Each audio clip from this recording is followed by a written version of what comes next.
Today we're visiting 4 maximalist homes, each layered with art, collections, and bold personality. First, we travel to North Carolina to explore a charming home where pattern, color, and nostalgia come together in perfect harmony.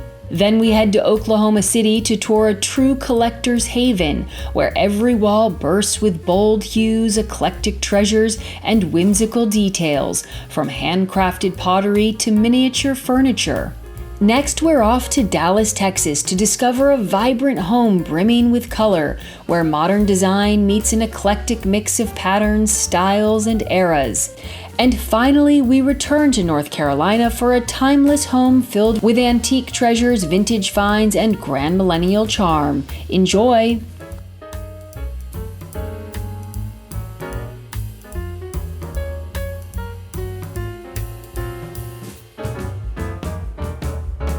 You're watching Homeworthy, where we believe every home has a story. Hi Homeworthy, my name is Kim. Welcome to our home in North Carolina. Come on in.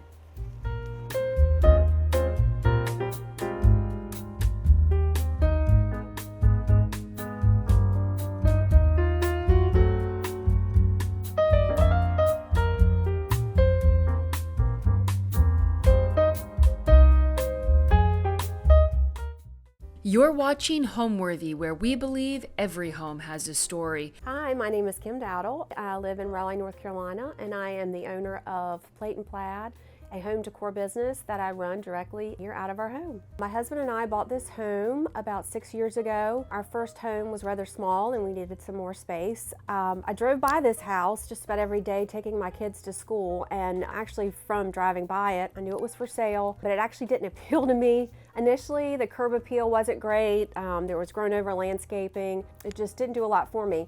But when we got serious about looking, I looked it up online and just loved the inside of the house. And this was the only house that we saw. The moment I walked in, I fell in love with it. The high ceilings and the archways, I just immediately loved it. So that was it. I would say this home is very traditional. I am definitely a maximalist. I like a lot of things and layers upon layers of them. It is definitely collected. I like piecing things together over time in our home, and a little eclectic and whimsical all at the same time. So that's how I would describe my style. I love a lot of pattern. I tend to lean towards blues and greens with, you know, a pop of red or coral. I love masculine details. I love old things, antiques and vintage pieces. Just about everything in the home is has a little bit of age to it, which is my favorite thing. So this is our family room. We spend most of our time in here. This is my favorite room in the house. I think it's cozy. It has the most in it, a lot of texture, a lot of chairs. My favorite thing in the room, probably a favorite thing in the house, is my art collection. I have been collecting these pieces for many years, and they are definitely some of my favorite. Most of them are antique or vintage. I love an oil painting with a seascape or a marsh scene. Those are for sure my favorites. We do have a couple that I love. This was our dog Rivers. He's been gone 4 years now, and a friend of mine, Wendy, out of Charlotte, the painted porch, she painted that for me, and I had it for quite a while. And when he passed away, I thought, oh my gosh, I've got to get that that framed. So that's a really special piece. I love toy soldiers. You'll see a lot of them in our home. My dad's mother loved anything that had to do with England. And so she had a lot of those little tin soldiers around her home, and I think that they definitely left an impact, had an impact on me, because I love them and I have them in a lot of places. So the sofa is nothing fancy. It's an IKEA Ektorp sofa. I love their sofas. I have 3 of them. We have one upstairs that we've had for almost 20 years, and they are the best. They're inexpensive. I have bought several different slip covers for them. This is just a plain neutral, but gosh, Amazon has them in velvet. You can find all different colors. So I love the fact that you can change the slip covers, because I have kids and a dog and they get quite messy. This coffee table here is one that I purchased actually to sell. I went and picked it up and fell in love with it, and it's small, but I feel like with all the furniture we have in the room, it definitely fits where it needs to be. And I love, obviously, books on the coffee table.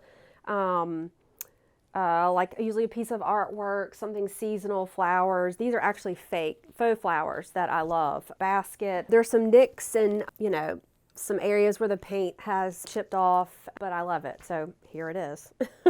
Love a skirted table. This is actually a fabric that I bought for myself, and then eventually my mom used it in her home, and I actually made some window treatments for her.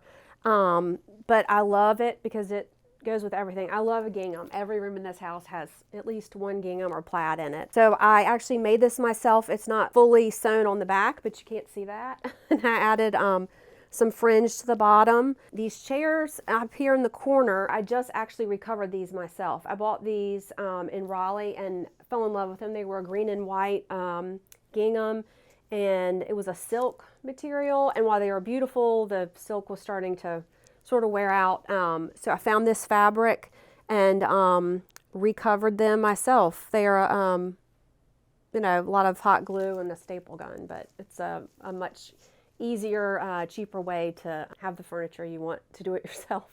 So this is where my shell box collection starts. I have lots of different seashell boxes, which is one of my favorite things to collect. And I love them here in the spring and summer months. I think they go well with the gingham. I've got some old ones. This is actually a customer of mine that was one of the first people to ever buy from me. She started making shell boxes, and I bought one from her last year and love it. It's special because I know she made it. One of my favorite things, which I have to get this out, it's my best friend, one of my best friends and oldest friends, Leah Patgorski. She does she's an artist and she does some really cool things. It's very contemporary, which is not my style, but I love it in here. The colors are perfect, and she's just so talented and really special to me. So I love this piece. It's one of my favorites. One of my favorite things in the house is this rug here.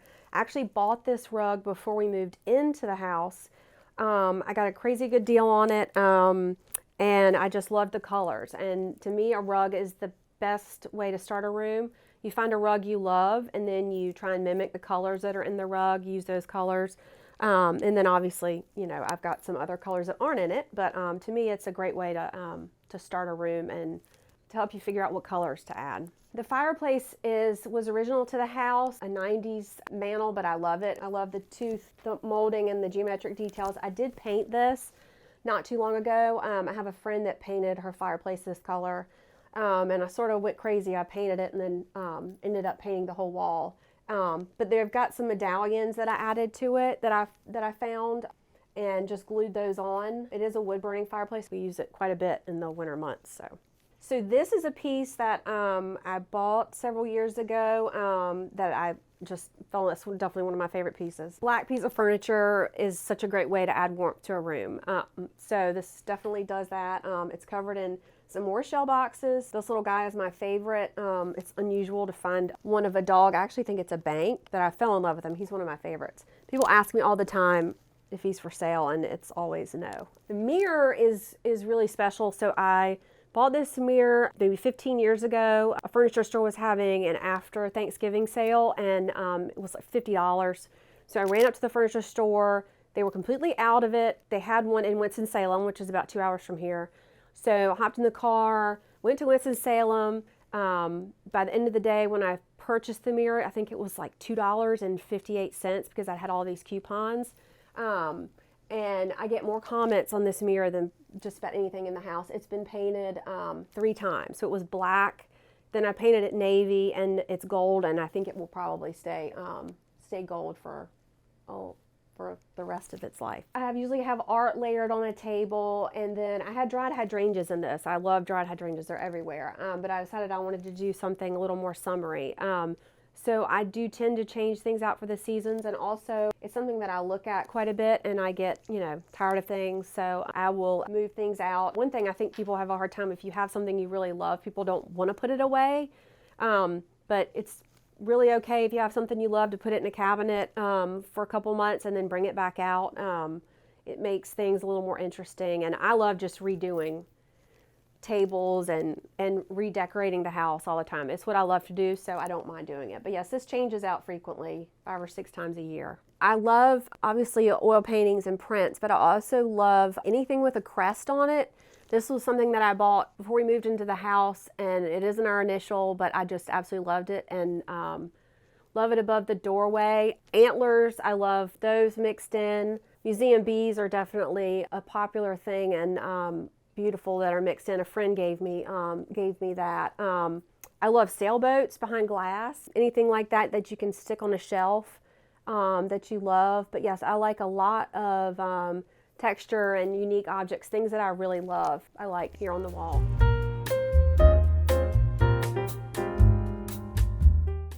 Now we are in the sunroom. This room here is definitely another favorite. My son loves this room. This is a room he spends a lot of his time in. I definitely wanted to do a fun wallpaper in here. I've always loved this wallpaper, even though it's really bold. It is actually a very classic wallpaper. Quadrille, a Valley High, I think is the name of it. So these bookcases I bought and painted them. I wanted bookcases in here. The moment we moved in, I knew that I wanted them, so they weren't built in.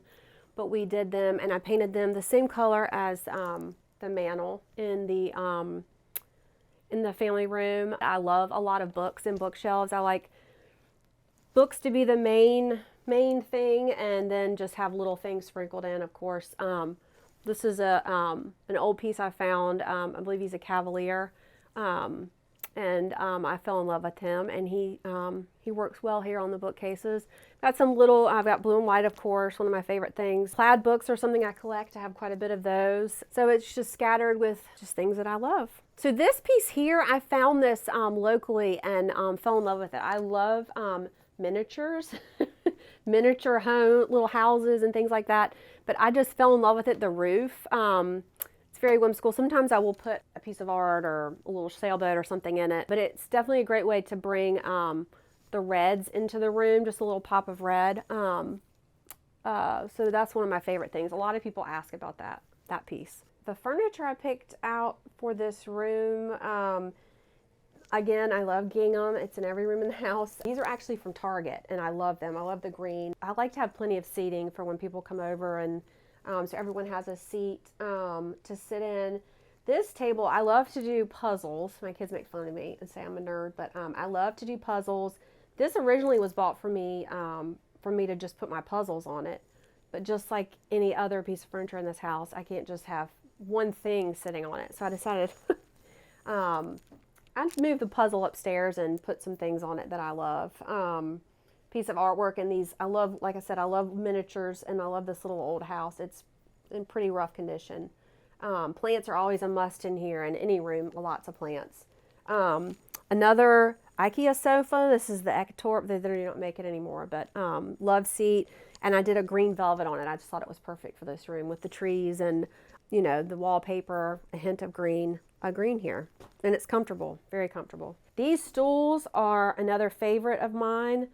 I bought these locally, and they're perfect for this room. I thought I might sell them when I went to pick them up, but when I got them in the car, I realized I just couldn't let them go. So they're comfortable, and I think they look pretty cool in here. So this mirror has moved around quite a bit. I had it in the foyer for a while. Then I had it in our kitchen. I love the windows, but we get so much light in here. We have so many windows that I thought this would be the perfect spot for it. I actually bought this from a friend of mine, a local interior designer. A lot of people ask me about this pillow and ask me it's for sale, and it's not, because I love it. And I have a very good friend, Kimber, who actually does some shopping for me. She loves to go to thrift stores daily, and she finds things for me. And this was something that she picked up, and it's just so cute. And it's, you know, I'm not a person that likes words on things, you know, I'm not big on that, but this is just, I think, perfect for this room and this house. So and it's special because a friend got it for me. This vintage cabinet, I think it's an antique actually. I bought this, and again, at the beach. Fell in love with it. I had it in the kitchen and then moved it here. And what I've done is I have added my collection of toy soldiers to it. This is sort of an homage to my grandmother. It has, you know, my soldiers in it. I have some sheep. I've got the British flag, and then a 76 American flag. My grandmother had a lot of these little English cottages in bookshelves, and So if I see one out that I really love, I'll grab it and put it up here with the others. So it's just a collection of little things that I love. It's sort of fun to look in there some days and more whimsy, I guess you could say. This piece here, I bought this at a local antique store, and a lot of people ask me about this. I love it. They had 3 of them, and I wish now I had bought more. But I think it has a rod in the back, so I think it was used for window treatments. But again, it's whimsy. It is just, there's something about it that, I don't know, makes you feel happy and feels, something like from your childhood. I like anything that has sort of a circus tent, those sorts of things. Folly, I guess you would call it. So I love this. This is another one of my favorites. Now we are in our foyer. When we moved into this home, I wanted a foyer. Our last home did not have one. And it's a pretty decent sized area. And I've got, as usual with every room, I have a lot of things in here. This chair here is from a friend I bought locally. I love the pop of color, the red in the same sort of design, although I think this is a Brunswick and Fee. This is one of my favorite pieces of art my husband gave me for a birthday or anniversary. I always love to have fresh flowers and a lamp, of course. This table here, I actually have 2 of these, and I love them. I bought these when my children were little and they were in car seats, and we had a sedan. I still do not know how I got 2 of them in the car. One was in the trunk and the other was situated in the back seat. So there's a funny story behind them, and I love them. Again, lots of layering. This is a giltwood shelf that I found online that I filled with coral. This coral stays out all year. I just love this shelf. My tortoise boxes, I have quite a collection of those as well. Most of them came from Europe. This is also a gift I got for Christmas. They're made to order. And I've actually got Elvis in here. I love Elvis Presley. This is a little bust that I have of him. And I just stuck him in here with a little piece of, I think that's seagrass or something in here. I love this. No pop of color here in this front area. This area here, I had a bench. We really don't use this very often. We come in mostly through the garage. But I feel like a bench was a nice change up here. The umbrella stand, one of my favorite designers who's passed away, Charles Fawdry, had one of these in his books, and I always thought if I ever saw one I would grab it, so I did. It actually has broken, but I've glued it back together, and most people wouldn't notice it. That's another thing. If you have something you really love and it breaks, try and find a way to glue it back together, because a lot of people won't notice. But it's full of canes and cool umbrella. I love Mary Poppins. I've got a Mary Poppins umbrella in here, and a fox. So a lot of those, this is one of these things we'll be able to use several years from now. This painting is one of my favorite things. I found this a couple years ago, and it was when I had redone our dining room, which I'll show you all a little bit later. And the colors, I wanted to bring the 2 rooms together. Found this and fell in love with it. The paint has chipped quite a bit. I had someone tell me that it was going to be ruined in the bright light, and I thought, well, if it's ruined, it's ruined. It's one of my favorite paintings, and the colors are beautiful. Faith is very important to me, and so it just was the perfect piece for the entry. One of the very first things that I noticed when we saw the home was the high ceilings. And I actually had been in the house a couple months and hadn't even realized that the ceilings were significantly higher. But when we walked in, that was the first thing I noticed, how open it was. And the archways as well. We actually know the people that built the house. They live in the neighborhood, and they said that this was something different than some of the other homes in the neighborhood, that it's something that they wanted, and it just opens up the space. It's definitely one of my favorite things about this house. The stairwell is nothing very fancy. I would eventually like to change these banisters out into something a little bit larger, but there also isn't a lot of room. A friend of mine who's an interior designer, she has a leopard runner on her steps. It's very bold, but also a pretty classic thing. Knew that I wanted that. Found the runner that I wanted. It was pretty expensive, and I knew that I could purchase the runner, but might not be able to pay to have it installed. So I actually did the carpet myself with some staples, a little rug pad. It actually was a pretty easy job, and I just love the way it looks. It goes with everything. Leopard's definitely a neutral, and goes with everything. When we moved into the home, I noticed this long not long hallway, but a large wall space, and it seemed weird to put a bunch of little things there. So I was looking for a screen, and I found this locally and paid a great price for it. I love the colors on it. It's definitely hand painted, and it just goes perfect and takes up the wall without being overpowering, and love the way it looks. So growing up, I had was exposed to a lot of antiques. Both of my grandmothers and my mother all loved old things. I like to say it doesn't sound as good as antiques. My father's mother and my grandmother loved anything that had to do with English. So her home was full of things sort of like mine, and I definitely think that I sort of took that in and has influenced me. My other grandmother was very much a DIY person, made her own frames. You know, she'd find a print that she loved and she'd frame it. I did not think that I would be able to do this for a living, but I am just, sometimes it's hard to believe that it's actually a job because I love it so much. Shopping is one of my favorite things to do, and being able to go out and treasure hunt and find really cool things for people and to be able to resell them, it's really a dream come true, to be honest. So I love doing it and didn't think that I would be lucky enough to be able to. So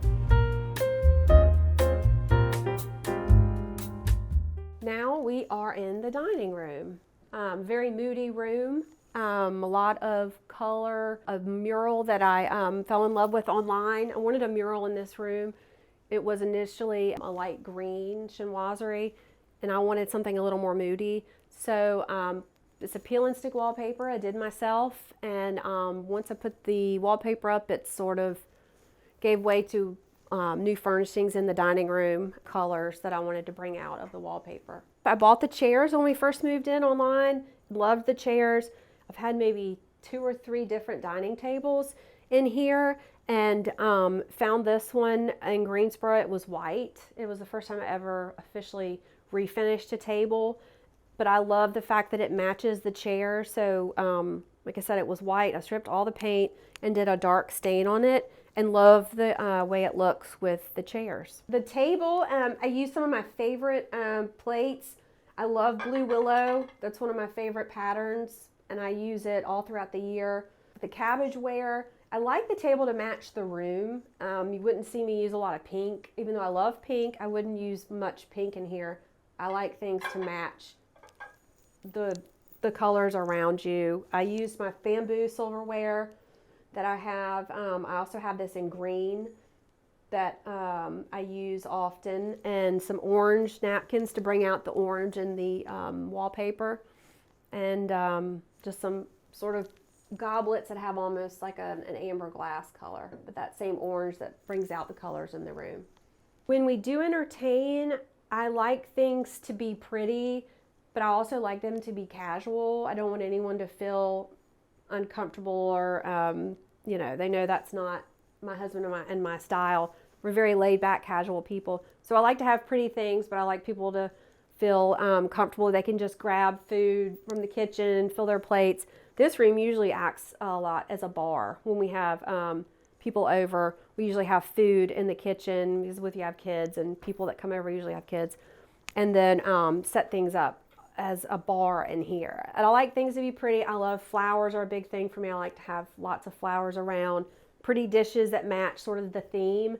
If it's in the wintertime, I'll use plaid dishes or something a little more fancy. Then in the summer months, I like to use, you know, the blue and white, the cabbage in the springtime. So it just depends on the time of year, but we're very casual when it comes to entertaining and having people over. This cabinet here is very heavy. It's something that I wanted for this room. I thought the red would look really great in here. Went and picked the cabinet up, realized it was way too big for my SUV, so I had to rent a U-Haul and go back and get it. It was worth it. It was a great price. And when you open the doors, it's a bar. I use this often for when we entertain, and I do use it for staging some of my home decor, a lot of bar items. What's really cool about this piece is that it has this, which I will not show you what's in here because it's a bit of a mess, but this opens up and there's a ton of storage down there. So I have, you know, different decanters. I have Christmas silver that I use. I've got like a Christmas Santa that I use, and Christmas dishes that are in there. These mint julep glasses are my mother-in-law's that she gave to me. They need to be shined up. I'm embarrassed. They've got quite a bit of patina on them, but they're beautiful. Those are really special. And keep the wine in here, the liquor obviously. I've got some Angelica plates in here, and just fun when people come over. We can open up these doors and fix things up so people can grab what they want. But yeah, I love that it can be storage when you need it to be, and you can hide things back in here, but it can also be opened up and used functionally as a bar. Recently I found this column here, and I thought it was so regal and would just make anything attractive in a room. This pheasant I found online, we have named him Chester. He moves throughout the house. Sometimes he's in the family room, sometimes he's in here, but he's just an absolute beautiful bird, his colors and everything. So he's sort of a little joke around the house, but we like to name things, and his name is Chester. So this is a William Shakespeare depiction. It was another thing I went to pick up that I thought I would sell, and got him home and couldn't let him go. I think he looks perfect in this room. And we've got another lady over here. If you can tell, she's pretty beat up. The paint's chipped. That never stops me from buying something. And she's got a little bit of blue, and she just blends in great with this room. This guy I just bought recently. He's sort of in an odd spot, but I just think he's so cute. The orange goes with the house. And we have called him, we've named him Leroy. So he's a little snooty. He doesn't look like he'd be a Leroy, but that's just what I picked. So we like him. This chandelier, I've had several in this room. And the first one I had was a crystal chandelier. I found this actually at Habitat thrift store. And it was a steal, and I just thought it was so pretty. So I got it home. I had to buy a few crystals for it. Our electrician installed it. Put the shades on it. I love the shades have a orange tone underneath them, so it picks up the colors in the room. And sometimes I'll take them off. I've changed them up. I've done red at Christmas time, but it's a really striking, light fixture, and you can change it up depending on the event or what the time of year is. So. The thing I love most about this home is the way the house is set on the ground. So in the front of the house, it's level, but in the back, it's up high. So we're sort of on a hill, and I love that we're surrounded by trees. You get towards the back of the house and you feel like you're in a tree house, which is definitely my favorite thing about this home. So this is our kitchen. This is one of the rooms that needed some work when we moved in. It had the 90s granite countertops that I wasn't crazy about. I was dying to change them and decided that I would just find a way to do it without spending a lot of money. So I painted these countertops. My husband and I did it this winter. We used an epoxy kit that you buy online, and I love the way it turned out. It looks like a marble, but it isn't, and it will sort of get us through until we can actually afford to get new countertops. But all of us did you take a little brush and you brush in the gold and the gray, and we all, my son and my daughter and my husband, we all did a little gray streak so that we were all involved. But it was a really pretty easy project, and it really transformed this kitchen and brightened things up. The gray cabinets were here when we moved in. They were new. They need a new face, but overall they look pretty good. And love the natural light in here, the tall ceilings. I've had curtains here at one time and took them down. I tend to like it without anything except for this wreath. I always have to have something on a wall or window. I love the light fixtures in this room are my favorite. There's this old copper piece with some black wrought iron that I love. This is a chandelier. I love a lantern style. The applique above it, so this was a fluorescent light when we moved in, and we took the fluorescent light down and hung this, but we were left with two big patches that we did not successfully cover. So my friend had found this out shopping, so I decided that it would be great to put this up to hide the holes, and it worked out really well. I think it's it's perfect for this room because this room is rather large. Painted it. It wasn't a super easy project, but it definitely has transformed the space. So I like a kitchen. I love a French style in a kitchen. I wanted to be sure that it was brightened up and white, but also had a lot of warmth. So I added this bookcase. This was something I bought on Amazon. Painted it and added some legs to it. I love cows. I collect cows. I just found this piece. This is really neat. I have to show this to you guys. I found this last week out shopping, but it's an old, I guess like it's supposed to be an old rooster cage. And you open it and there's a rooster that comes out. But I just thought he was really neat. Again, another miniature and perfect for a kitchen. So I just added some books. Again, I like grouping the same color books together. So there are a lot of white books that pick up on the colors of the room. These little pieces are something I get a lot of comments on. I bought these from a friend. They used to use those and they would add a glass door over it to show you what the item was. So those are a favorite thing.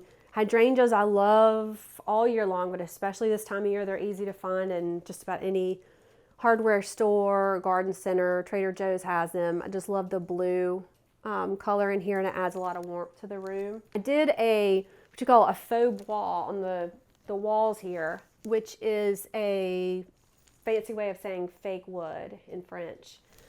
But I did a white base and then I painted over it with a beige color, and then I used a tool on the walls to make it look like faux wood. And this is just something that I just did.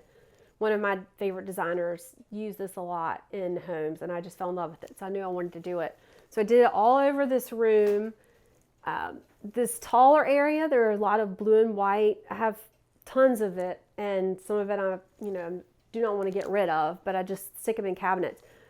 So I was a little bit lazy and didn't want to finish painting the top part of this room, so I put plates and my little blue and white collection up there to hide it. So now everyone knows, but that's why those are up there. And I love copper in a kitchen. Copper adds so much warmth to a room.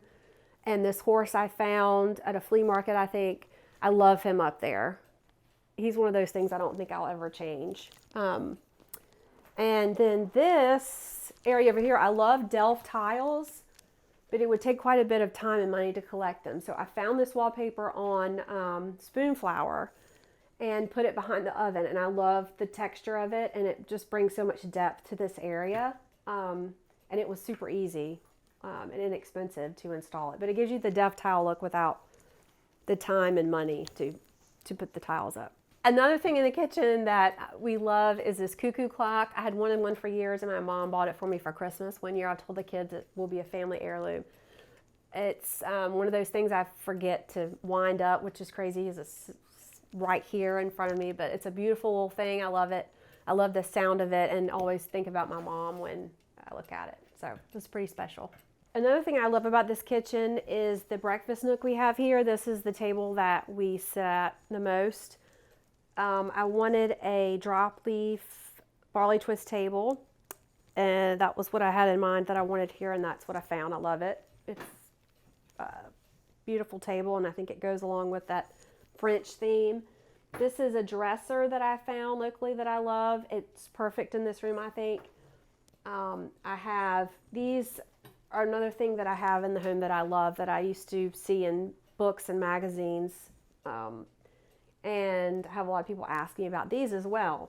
These are dairy slabs, and I actually just recently broke the pure butter, which was really upsetting because this is one of my favorite things, but I glued it back together. It's hard to tell unless you look really closely. This clock here, a friend of mine is an interior designer, and I worked for her for several months. She had this clock in her showroom, and I absolutely loved it, and she gave me a great deal on it. It's one of my favorite things. A lot of people ask about it, but it just works perfect in this room. This area also, my favorite Staffordshire dogs I've had for years. I don't have a lot of these dogs, but these are my favorite ones. They're definitely the real thing. They've got some chipped paint on them, but that doesn't bother me. I love little details like this. I found this bird's nest. It's not an actual bird's nest, but it looks like one not too long ago. in a shop, and I just love filling that with flowers. It's definitely very springy and brings a lot of, prettiness to the table. I also have more dried hydrangeas, which I love. I love hanging baskets. I'm not sure why, where that came from, but I love hanging baskets with dried hydrangeas. This is probably, I keep saying favorite. I have a lot of favorites here. This might be my favorite painting I found at the beach, and it reminds me of Manteo, North Carolina, which is a town that I love. And so that's in here, and the colors to me are perfect. This centerpiece here is rather large. It's a swan, which you can see. I picked this up in Asheville, North Carolina on one of my shopping trips and just thought it was beautiful with flowers. These are actually faux hydrangeas. I was going to do an arrangement with them, but these are so realistic. I just thought they looked great in here. And it's really beautiful. I don't know that I'll leave it up all year. It'll be quite a bit to store it, but I love it this time of year. The spring and summer. So it takes up a lot of space, but I think it is definitely a focal point here in the kitchen.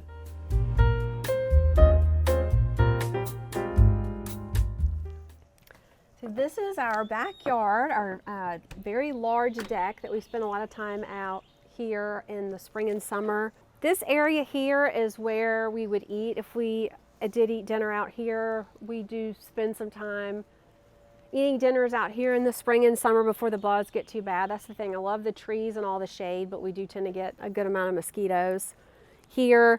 These boxes were built into the deck when we moved in, which was really great because you can just throw the plants in there. The backyard, we need some work and there's a lot of shade, so it's a perfect way to have some plants that I can water and look at and see regularly with, it's pretty easy install. One thing about this too is that all the blue and white that I have, some of it I can put out here. The sun doesn't fade it too much, rain doesn't bother it, so it's great for putting pieces out here that I'm not sure where else to put them. This area is where we spend most of our time. These lounge chairs are perfect, they're really comfortable. We spend a lot of time here. My daughter has started laying out here to get some sun. I love plants. These remind me so much of my grandmother. I love having them out here. They do well in the shade and they tend to keep all summer long. I just found these really cool metal trees. I have 4 of them, and while I think they're supposed to be inside, I love them out here, and they'll get a really cool patina over time. This area here we have a solo stove that we use, is sort of back here in the corner, that we use occasionally. But it really is the perfect place to spend time outside amongst the trees. This is one of the things that really attracted me to the house, was feeling like we were in a tree house. So now we are in the room we call the bonus room. This has a lot of blue and white, very much Ralph Lauren theme, a very masculine room. My husband works here and my son spends a lot of time up here, so it seemed the thing to do to make it a very masculine, dark room. With lots of animal print, love red, white, and blue, some flags mixed in, and some soldiers, military type things, sailboats, that sort of thing. Seemed like the perfect spot for all of those masculine items. So this room acts as a guest room as well. This bed right here is mostly used for my son's best friend spends the night. This is his bed. We call it Wit's bed because he's the one that spends the night and sleeps here the most. It's great because it's an extra place to sit down and watch TV or rest. If one of us isn't feeling well, we can come in here and lay down, but it's mostly for Wit when he spends the night. This area here is where I just recently started this collection, which I need another collection, like a hole in my head, but these are original macaronis is what they're called. So they originate out of Williamsburg, which I grew up about an hour outside of Williamsburg and visited there quite a bit as a kid. So that part of it is neat, but they feature, I believe, 50 different macaronis, and each one has sort of a cool, interesting name.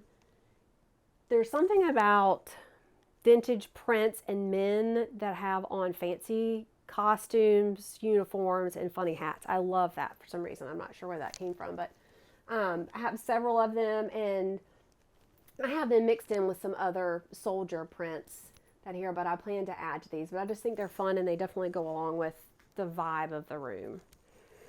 I love a sailboat in a room. This one I found at the beach and fell in love with it. I love this style, and even though it's in front of the window and will probably fade quite a bit, I just loved it here.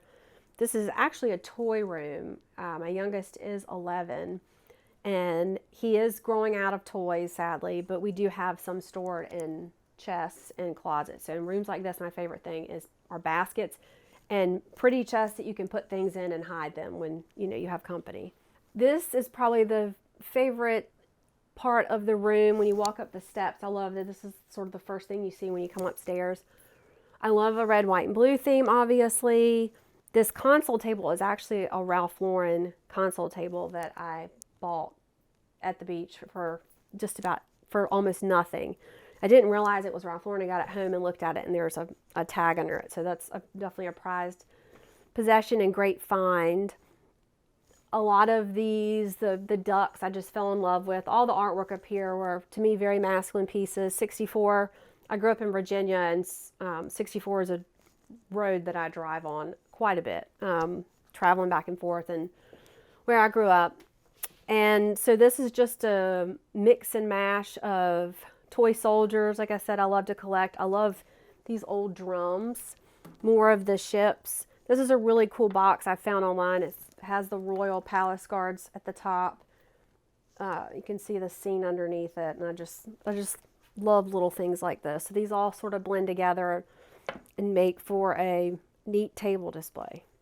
The best thing that someone can tell me is that our home is cozy. If someone tells me, oh my gosh, I feel so at home here, your home is so warm, and I feel comfortable, that's number one for sure.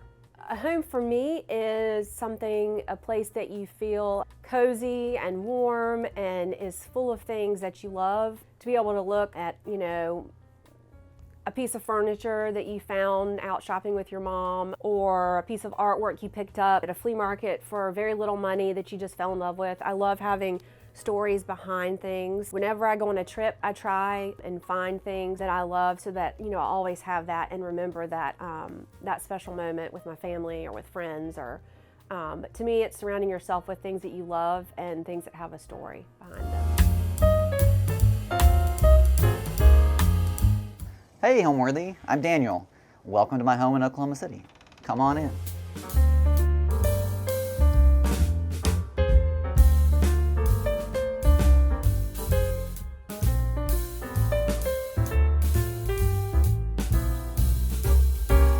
You're watching Homeworthy, where we believe every home has a story. Hi, I'm Daniel Barrett Mathis. I am a lawyer by day and a collector and a maximalist by night and also by day.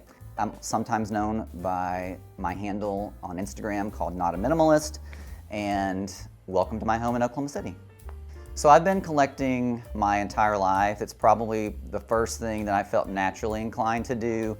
I had, in the second or third grade, I started collecting erasers and key rings and rocks, and that was just sort of something I enjoyed doing. I enjoyed curating and putting together all of these various things, and then that sort of just carried throughout my entire life. I grew up in Mississippi and born and raised, went to undergraduate there and to law school there, and then ultimately ended up practicing law in Texas. And in Texas, where oil and gas is a big industry, I ended up doing a lot of work for a large oil and gas company that's based in Oklahoma City. And I moved here to work for them 13 years ago.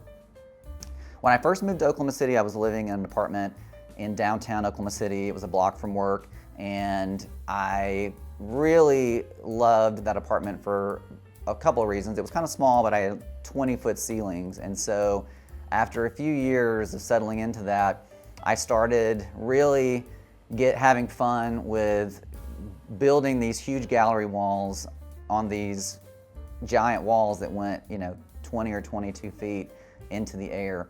And that was kind of the way I was expressing, I guess, my maximalism and my, inclination to collect things, collecting art. And then I started rekindling, my interest in pottery. I had been buying, there's a collection that you can probably see behind me of white pottery, and I started collecting that about 25 years ago. But I just put it in storage. And so it was many years later, and really this is, in this house, it's the first time that I ever have had it displayed. So then I started sharing photos on Instagram, and Not a Minimalist was born.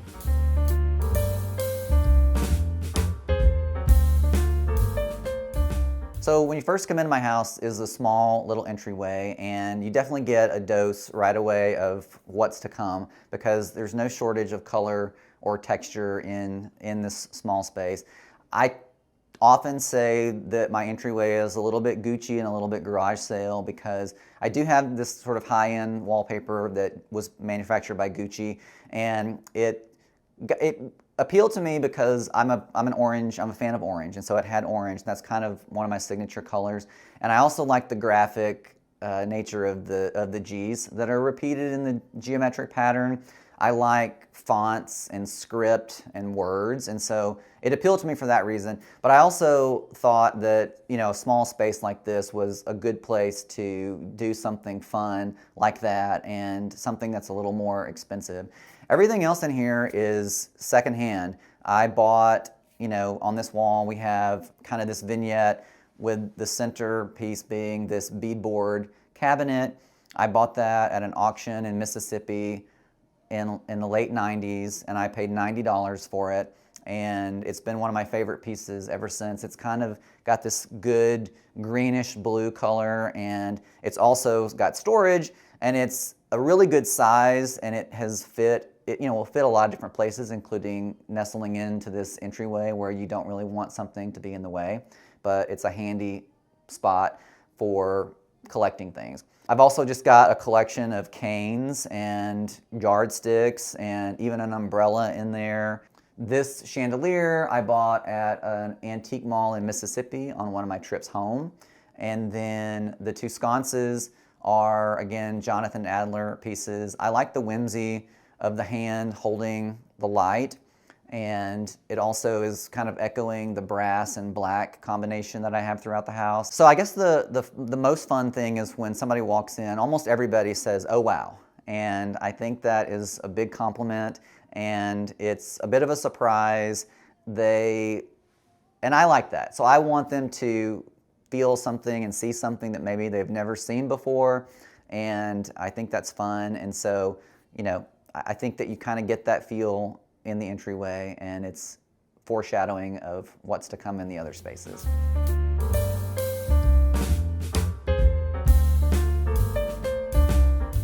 So when you first come into the house, to the left is my living room. It's quite a big space, as you can see. This was one of the spaces that appealed to me about the house. Originally, this was a duplex, and the prior owner, about 20 years ago or 25 years ago, renovated it into a single space. And so this room would have originally been two living rooms. There would have been one on the far end facing that side of the duplex, and then one on this side facing this way. And there were two fireplaces in the middle. Those were taken out. The new fireplace at the end was constructed. The ceiling was vaulted, and it made for a really large living space that really lends itself to being divided into two different areas the way I have it here. So on this wall in the living room, I knew that I wanted to install my collection of tramp art mirrors and to display some of my other tramp art pieces. And if you don't know what tramp art is, it's a type of folk art, and it was I think it started in like the late 1800s and into the 1930s and 1940s, both in the United States and in Europe. But it generally describes this technique of taking cast-off thin pieces of wood and layering them in a graduated way and then chipping the corners. So sometimes it's even called chip art because of the technique that they use to cut the pieces of wood. It's often in frames or picture frames, and also in boxes, little keepsake type boxes that they would make. And it was often by untrained artists, which I think is where the term tramp originated. I think that's a relatively 20th century term. I love the intricate detail involved in it. I love the fact that it was pieces of layered wood and that it was really worthless cast-off supplies that they used to make these really beautiful pieces. And so what I like to do for the frames, I like to have mirror installed in all of them so that it kind of brings them all together as opposed to having all different kinds of pictures in them. And so I knew that I had this tall wall here that could accommodate those, and so that's where I have the mirrors displayed.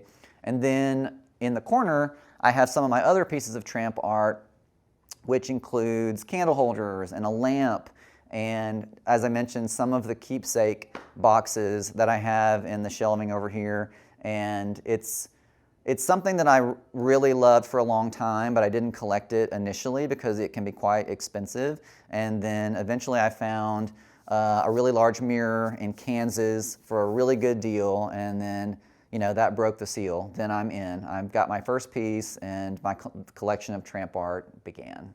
This is a really large space, and it really lended itself to having two discrete sort of seating areas, and I really wanted that too. And so I've divided it by using furniture, and it's really both sides are just an eclectic mix of different kinds of seats. I like Killam, as you can tell from my rugs, and so I have a couple of newer pieces of furniture that are upholstered in Killam. Most of these were made by the Sundance company, and you may be familiar with their catalog. I think they have since stopped making this kind of furniture, but those pieces are a favorite. I've got a couple of modern chairs mixed in. There's the cardboard chair, I think it's called the Wiggle chair, and that's a newer piece that I bought. And then the little bench here is a Goodwill find that I had upholstered in African fabric. I like the graphic nature of these fabrics, and to me they kind of all work together, sort of exemplifies my eclectic taste. So on this side of the room, it's a little more comfortable, I would say. I've got a couch that was from an antique mall that is super comfortable. It's in the upholstery that it came in. At some point, I might decide to reupholster it, but so far, I've been happy with it. I've got on the coffee table a collection of just random things that I like to look at, so it's not as practical for putting your feet up, but it's enjoyable to look at. And then probably one of my most famous collections is in the black shelving to the left of the fireplace, which is my collection of Ozark roadside tourist pottery. Sometimes it's just called Ozark tourist pottery or Ozark roadside pottery, but it is one of my favorite collections, and I discovered it in Tulsa, Oklahoma. I bought a piece not knowing what it was, and later did some research and realized that it's a pottery that originated in Hollister, Missouri. The guy's name was Harold Horine, and it was in the 1920s, 1930s. He began making this pottery. The mixture of clay that he used was something that he formulated, and then the painting technique was something that he developed, and he patented both of those things. It can be found, all around, because it was also a tourist purchase. It was sold at roadside stands along common tourist highways and pathways, and so people would buy them and take them home. But it's pretty hard to find because it wasn't particularly mass-produced, not in the way that my white pottery collection was, so there's just not a whole lot of it, and so that makes it a little bit more fun to collect because it's typically a slower build collection. So here to the right of the fireplace in the living room is the transition in the hallway down to the pot den, and I had some art on this wall, but I was just never satisfied with how it looked because it was it competed with the art that was on the other walls in the living room, but I wanted something to transition into the hallway, and I guess I could have left the wall blank, but that's not what I do. So ultimately, I decided that I had this collection of vintage flags, and that it would be, maybe if I hung them vertically and just let them hang, that the softness of that would be a nice counterbalance to the stone on the fireplace and just the shapes of the art on the wall. And so I've been really satisfied with that.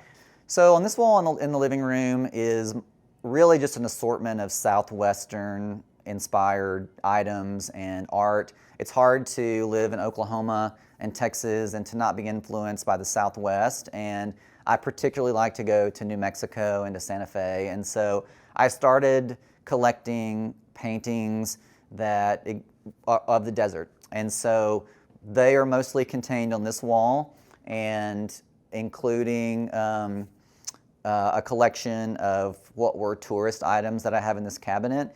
And if you may notice that this cabinet is also tramp art. It is definitely the nicest, most special piece of tramp art that I have. It is very hard and unusual to find furniture that was made in that technique, but this is a piece that I spotted in an antique mall in Dallas, really not that long ago, and I had shared it in my stories on Instagram, and I didn't buy it, and I got so many DMs about how could you possibly have not bought that cabinet that I immediately deleted the story and messaged the antique mall on a Saturday night that, I'm gonna call you tomorrow when you open on Sunday and possibly drive back down to Dallas from Oklahoma City to get the cabinet. So I did, and I'm really happy that I did. It is definitely a favorite piece that I have in the whole house. It's very special. So one thing that people ask me a lot is how to, display multiple collections in a way that doesn't feel just like plain clutter. And I really never intentionally didn't do that, but a lot of people will come over and say that it doesn't feel busy, it doesn't feel cluttered in here. And I've had, in examining kind of what I do, it is a couple things. One, probably the most important thing that to me is to keep your collections together. And so throughout my house, if I have multiple collections, they're typically displayed all together. We saw behind, to the front of me, the Ozark pottery that's all contained in one spot. I don't even have a single piece of Ozark pottery displayed anywhere else. And if I did that, it would kind of bother me visually because I've tried that and it just felt out of whack, and so I end up isolating and aggregating it all back together. And so that tends to be my first rule of thumb. And then the other thing is just to keep your collections varied in size and color and texture. I have another swirl pottery collection. I wouldn't put it in the same room with the Ozark pottery because they're too similar and they're going to sort of compete. Similarly, in the back room where the white pottery is displayed, I have other collections in there, but it took me a little bit of experimenting to kind of figure out what will work in there without competing with each other. And so I try to find things that complement each other but not compete. I've been a renter pretty much my whole life. I moved around a little bit with work and then went back, I worked for a while and went back to college for law school. And so if there's anything that will make you a minimalist, it's moving frequently. And so I dabbled in minimalism. And then as I said, I kind of got back into maximalism eventually when I was settled into an apartment here in Oklahoma City. Well, when the pandemic hit, everybody was pretty well sequestered at home, and that was kind of the straw that broke the camel's back for me in deciding that I needed my own space. And so I didn't want to move unless it was, a serious upgrade, both in space and really just in all the things that I wanted. And so I started looking for a house in Oklahoma City, and this one, had been on the market for a little bit. I looked at it almost a year later and then decided, let's look at it again. And it appealed to me for a couple reasons. One, I love the location. And then for what I do, I needed a lot of square footage, but I also needed a lot of walls. So I was looking for kind of the opposite of what everyone else is looking for. I didn't want an open floor plan. I wanted a closed floor plan. I wanted a couple of big spaces that could accommodate my specific collections, including the pottery behind me, because I knew I needed a big wall of built-ins to display those.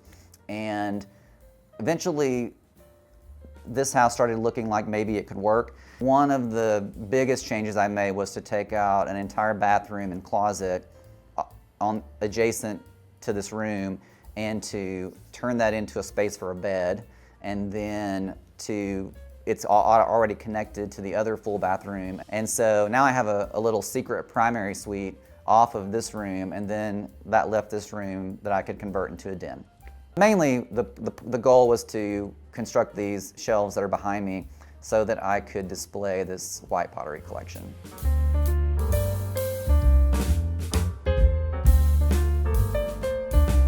Okay, so we're in what I call the pot den. This was originally the primary suite for this house, and so I converted it into a den so that I could hold my pottery collection and then a number of other things. On this wall, I have some religious memorabilia and art.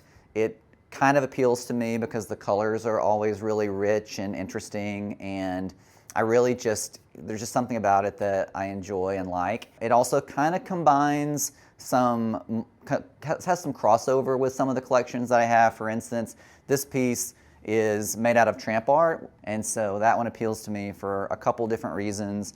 This piece of art is something that I made. This is an African textile that I got on eBay, and I affixed it to just a pretty standard frame, and then put the art light there. And then as we come around this way, I've got more religious art that I have put around my television.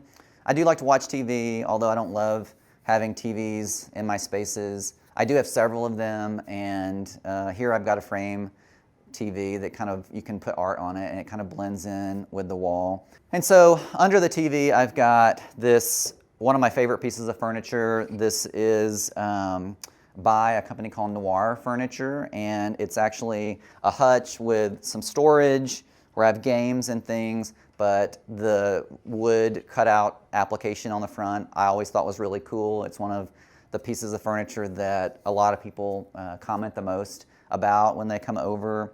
Most everything here is either from antique malls or flea markets, online sources. Other than the Noir piece, nothing is new.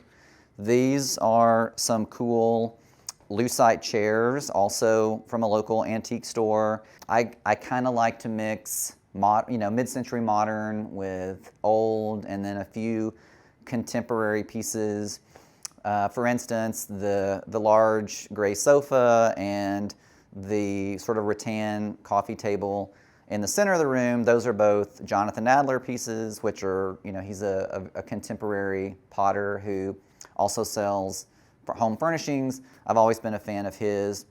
And then under that, I just have layered rugs. I really like Killam rugs because of the colors and the shapes, sort of organic shapes that they have. And so in here, I've just layered a few. This is probably my most monochromatic room in a way, because there's not a lot of different colors in here, even though there are a lot of textures. So, I guess in that vein, maximalism isn't just about lots of different colors in the same space. It could be about lots of textures, lots of big prints, lots of things. And so this room is maximal, but there really aren't a ton of different colors in here. It's really just the oranges and sort of the earth tones. So then as we work our way around, we really get to the main wall in this room, which is one of the reasons that I bought the house, and was to accommodate this pottery collection.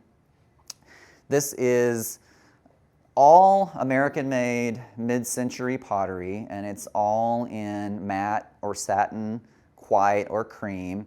There's probably 6 or 8 different manufacturers represented here. One of the most common ones, and probably the most prevalent in my collection, is McCoy Pottery. You may have heard about that. They were prolific in manufacturing pottery in the United States for many, many years, and with several different companies actually in the family that made that pottery. And I started collecting it at least 25 years ago. At the time, my rule was it's got to be satin finish, and I wouldn't pay more than $10 for any single piece. In building a collection, that tends to be the way that I do it. I will assemble a large number of the pieces before I invest in the rarer and the harder to find pieces. But it really is a dream come true for me to finally get this pottery out and to display it like this. And it is a lot of work. The number one question that I get on Instagram everywhere is, how do you dust? Who dusts? All the things. And so far, I have been the only person who has dusted in this entire house. And I'm not saying that will continue to be the case, but at least so far, it's all done by me. And it's a lot of work. And so, even preparing, for this tour today, I've touched every single surface, I think, in this house and every single object. And really for the first time since I moved in and finished remodeling. And so it is a labor of love, and I'm enjoying it for now. And maybe at some point it won't be, as practical of a way to live, but for now I'm having fun. I'm not really a person who has favorites, but I do kind of have a couple of pieces of this pottery that stand out. One of them, if you can see on the top shelf, are the two tall pieces and the shorter piece that have fins. And so sometimes those are called, it's a bit of an Art Deco design, and a lot of people call them fin vases. And I'll try to point them out. There's a short one here, and then a very small one, and then two taller ones. Those are kind of a favorite. I really like that design, and they're pretty hard to find. So that's one that stands out to me. So a couple of the newer things that I have in the den. One is this chair. It's a plywood chair that is made in this sort of grate format and then carved out to make a seat. And it's actually surprisingly comfortable. It was made by or sold by a company that was based in Dallas called Wisteria. They used to have catalogs that came out all the time, and I think they've since discontinued doing that. But they had an outlet store in Dallas, and on one of my trips into Texas for work, on the way back, I stopped in and saw the chair and loved it. And so I've had it for maybe 12 years, and it's definitely a favorite and sort of a chair that a lot of people ask about. Also new in this space is the chandelier. It's giving kind of sea urchin vibes a little bit, and it's also probably hard to dust like my pottery collection, and so I must have an affinity for things that are high maintenance. But I loved the color, and I loved the interesting shape. It is a Kelly Wearstler design, and so it's a new piece as well. And so I like to mix, new with the old. So then as we work our way around here, in this corner, I have a collection of shell art. It is just something that appealed to me. It's kind of, I don't really know, I like organic things and I like natural things, and so I think it appealed to me for that reason. But there's also something just about the assemblage of all of these small things to create these boxes and frames that is kind of similar to how I display my collections. And so I think it's a little bit of an exemplified way of doing what I do with my collections, is kind of exemplified in the way that people create these pieces with all the small tiny shells. Maximalist definitely describes my design aesthetic, and the other ways to describe it sound pretty cliche, but they're true, which is it's very eclectic, it's very collected. I have things that I bought many, many years ago, and when I bought them, I envisioned my future self living in a place kind of like this, where I would have those items that I loved back then, and I was hopeful that I would like them in the future. And so it's a very time-worn, aesthetic that I was committed to for a very long time.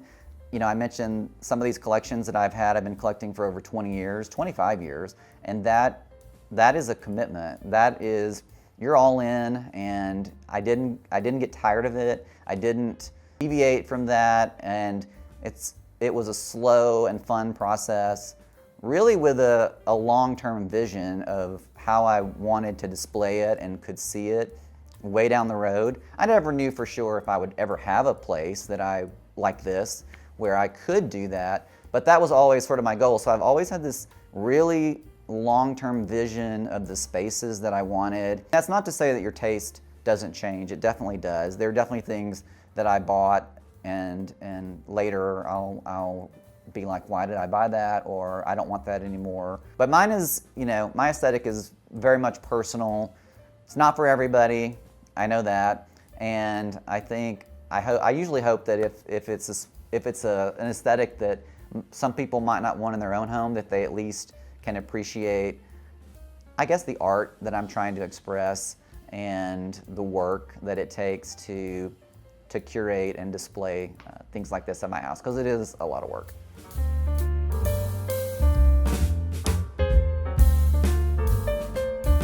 All right, so come on in and I'll show you the primary bedroom hidden behind the bookcase doors. This is my bedroom, and it was originally a bathroom and a closet. So the front part of this room was a full bathroom, and then it transitioned into a walk-in closet. As we looked at the floor plans for the house originally, we realized that when this house was a duplex, it was originally a bedroom. And so by removing the bathroom and the closet, which is a little unconventional to take out a bathroom, but this house still has 3 full bathrooms, and so it's not a problem. It was about a 15 by 15 space, which is plenty of room for a queen size bed and a chair and everything you need in a bedroom. And so then this room sort of became home to all of my sort of science collectibles. I've got scientific models in here that are German or European in nature, and just a variety of displays of shells and arrowheads and things that are very organic. But probably the coolest thing in here is this collection of mushroom specimens that are over the bed. These are European. I think a lot of them are German, and they are, scale models of a variety of mushroom specimens. I just think they're super cool. It's probably not super practical to have them in here, but they're okay for now, and I'm really enjoying them. So as a maximalist, one of the things that you try to do is to pull all your rooms together in some way, even though you have so many different types of things around. And so color is a good way to do that. And I do try to have a balance of color throughout my house and scale and shape. And so when sort of designing this room, the wall color is actually the same color as the background in the pot den shelving that houses the white pottery. So behind the pottery is this, it's called chamois. It's kind of almost like a peanut butter or caramel color. And so I pulled that into this room, and it also worked in here with the things that I wanted to put in. Another sort of accent color that I have throughout the house is sort of this Kelly green that's on the blanket on the bed, which is also the color of the top of the light fixture in the center of the room. And so there is some continuity. There's a sort of a thread of similar colors throughout the house. And I also used black, it's called caviar, but it's almost a black with a little bit of blue in it on all my doors and on a lot of the window trims and things like that, to sort of ground these spaces and serve as sort of a neutral backdrop for all the crazy colors and things that I have. So I created an Instagram account to share my collections, and I started that because I didn't want to force feed my hobby on my friends and family who were following me on my personal Instagram. So I thought, well, I'll create a new one. It'll be a place where maybe like-minded collectors and things like that could, interact with my hobby. And I kind of wanted a handle that was a little bit tongue-in-cheek, and so Not a Minimalist came to mind. It's easy to remember, it's easy to spell, and I started this Instagram maybe, 7 years ago maybe, and before long it sort of took on a life of its own. I had this sort of alter ego as Not a Minimalist, which is what I am not. I am not a minimalist. And around that same time, maximalism, which has kind of always been around, I think, became a little bit of a trendy buzzword too. So I kind of lucked out a little bit in creating my account dedicated to maximalism and maximalist design at kind of a good time. But yeah, you know, surprisingly, it kind of resonates with a lot of people. And I think it's definitely a counterpoint to a lot of the very sort of clinical and monochromatic spaces that don't have a lot of personality. And you know, I think the interest in that aesthetic that I have that kind of increased after the pandemic is maybe because people were home so much and they wanted something that wasn't so boring, and maybe they wanted more things around for interest. But for me, it's just an expression of my personal aesthetic. I really do intentionally try to avoid fads and the look of the day, and to not be referential in what I'm doing. And so you kind of, it's interesting to look at Instagram and all of the accounts for inspiration and magazines and all those things, but at some point it's kind of also good not to look at all of those things, and to see what you can generate just out of your own brain.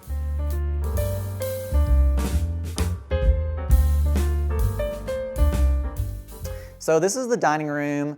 This is one of the rooms that the prior owner renovated and expanded when she did the renovation. And I have never had a real dining room before, so I was excited to do that and to get a real dining room table. That is one of my favorite things about this room is the dining room table. This is a newer piece by Noir Furniture, the same company that made the sideboard that is in my den. That's very interesting.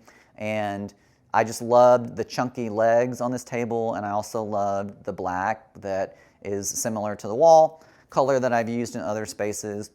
I knew that I wanted to hang this wall of vintage portraits in this room, and they're super colorful, and so that was the springboard for the wall color, which is called Shinkle Green. It's Annie Sloan's new wall paint, and it was so great, and the color is perfect for these portraits.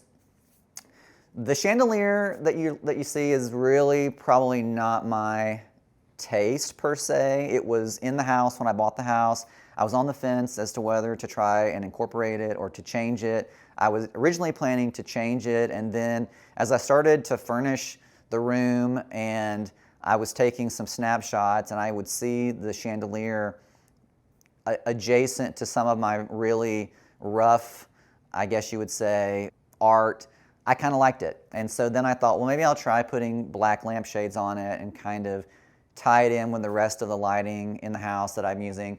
And so it's still here. And so I've kind of grown to like it. I think the mixture of that, something that is very much more precious than typically what I would put in the house, against some of the things that I use, is kind of interesting. So I like it. So I bought the table for the dining room, and then I needed chairs. And so one day I was headed to work and from the neighborhood, and somebody down the street was having a garage sale. So I saw some chairs in the driveway, and so I pulled in and I bought 6 of these, probably I guess 1980s. I think sometimes they're called waterfall chairs. I'm not sure if that's exactly what these are called.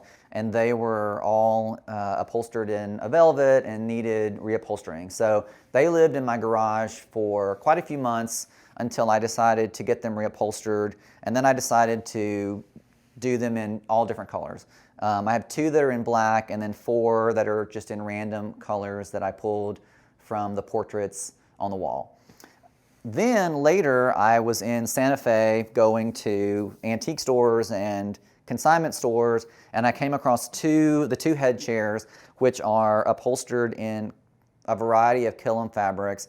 These are vintage Surratt & Sons. That Surratt & Sons is a company based in Santa Fe that sort of pioneered upholstery with these Killam rugs, and so you'll find couches and a variety of different upholstered pieces that they made through the years. And these are another one of my favorite things in the house. These chairs are really great, and that's where they're from. And then in the center of the table, I just have a collection of vintage brass candlesticks that I've put sort of chopped off black candles in, just to sort of tie in the brass and to give some interest in the center of the table.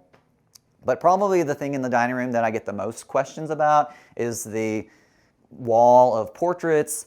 These were all painted by a guy named Claire Seglum, who lived in Oklahoma City, and I think he was about 93 when he passed away a few years ago, and his family was having an estate sale at his house, and an Instagram friend of mine messaged me, "Hey, I know you like vintage portraits. I was just at an estate sale, and the gentleman was a painter and had tons of art." And she sent me a couple of photos of these portraits, and I immediately, jumped up and ran to the estate sale and bought about 50 of these portraits, and they're just so special. He painted them in the 80s at a studio in Oklahoma City where the subjects would, I guess, show up and model for the painters.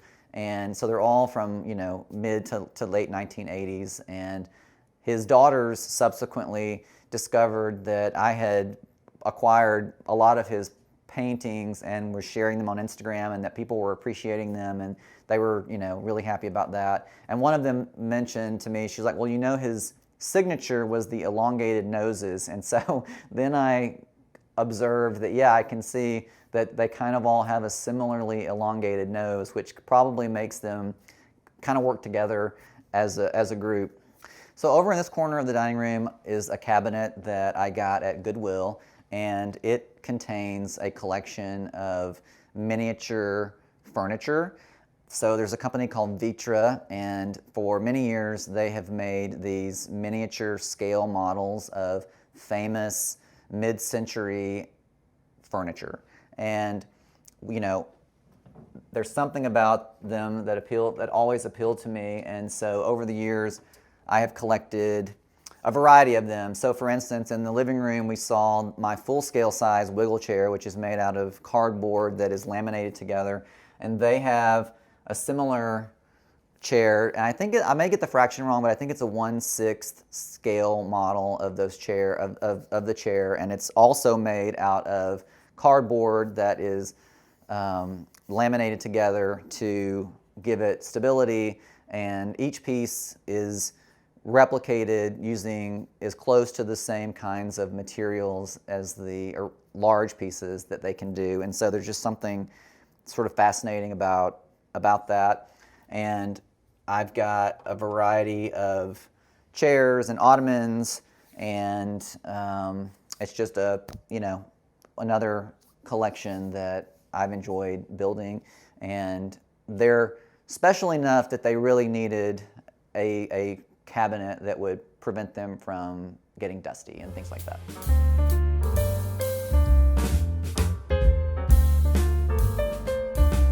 So coming out of the dining room, we go into the east hallway, and this is where I've hung really a whole gallery of what is typically referred to as yard-long photos. These are vintage and antique group photos that were often 36 inches long, and so the term yard long was coined to kind of generally describe them, although a lot of them are either much larger or much smaller. And so I began collecting those many years ago and just kept going. And so these could be, a lot of them are military, a lot of them are businesses, business meetings, colleges, groups of kids, a band.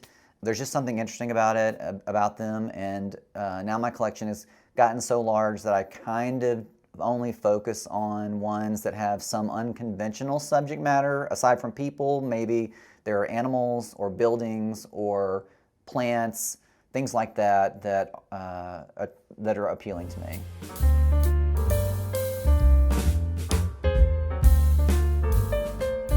So this is one of my spare bathrooms, and in here I probably made one of my more practical decisions, which is to cover the walls in a collection of vintage tourist plates. So, it's a bathroom that doesn't get used all that often, and so it lends itself to being a little unconventional on the walls.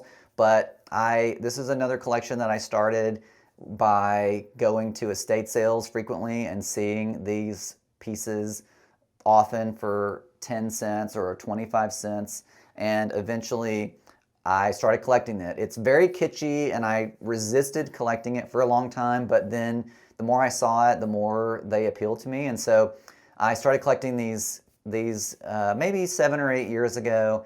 And when I moved in, I kind of wanted somewhere to put them. And so this bathroom seemed kind of a fun place to do it. As I said, it's not particularly practical, but it's kind of made for a fun conversation piece. In looking at the tourist plates, there was something about this sort of mustard color that made sense with them, and it's a color that I've repeated in sort of in my kitchen, and it also kind of echoes back to the colors that I used in the pottery den in the back of the house. And so that was the color that I chose for the walls.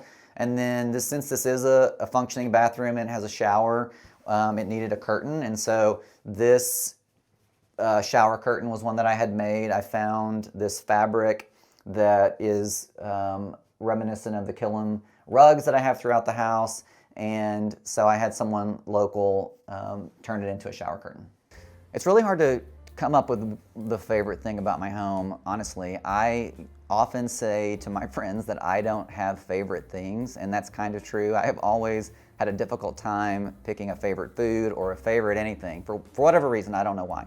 But I guess the favorite thing is just being able to do, it's actually both my favorite thing and potentially the least favorite thing is being able to do whatever you want to do, because I thought moving into my own house that it would be really great to be able to paint whatever color you want, to put things wherever you want, to make a hole in the wall wherever you want. I've always been, I mean, obviously I have a ton of things on the wall, so I am not careful with my sheetrock, and that is kind of a favorite thing, to be able to do whatever you want. But it's also can be not such a favorite thing, not such a good thing, because when the options are limitless, there's a lot of noise that creates, and so it can be difficult to kind of pare down to the right thing to do. And that's what some designers are really good about. I don't really call myself a designer per se, but I found out that I'm a really slow designer. I'm a really slow decision maker, and it took me quite a while to get to the place that I am.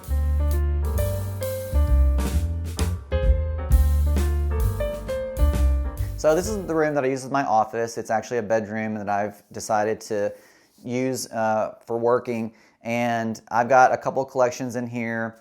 One is this collection of swirl pottery that's called Namaji pottery. It was another tourist pottery that was sold for many years in the United States. I usually say it's the pottery that I hated so much that I started to love it, because I guess I got to the end of hate and there was nowhere to go but to start liking it. And so then I started collecting it, and I sort of decided that I thought it looked very cool as a group as opposed to individual pieces, which are maybe not particularly appealing on their own. I think they are a lot of fun together. So I've got a big cabinet over there and then another cabinet full here. In addition to that, I have an assortment of vintage caricatures. These were made by kind of like they are today, either on the sidewalks of New York or San Francisco or New Orleans, or at fairs and state fairs and things like that. And so these were made in a variety of places around the country. Interestingly, though, I accidentally started acquiring ones that were by the same artist. And so I could tell by the colors and the style of the caricature, and then when I started sitting down and looking at signatures, I realized that some of them were by the same caricature artist. So they're a favorite.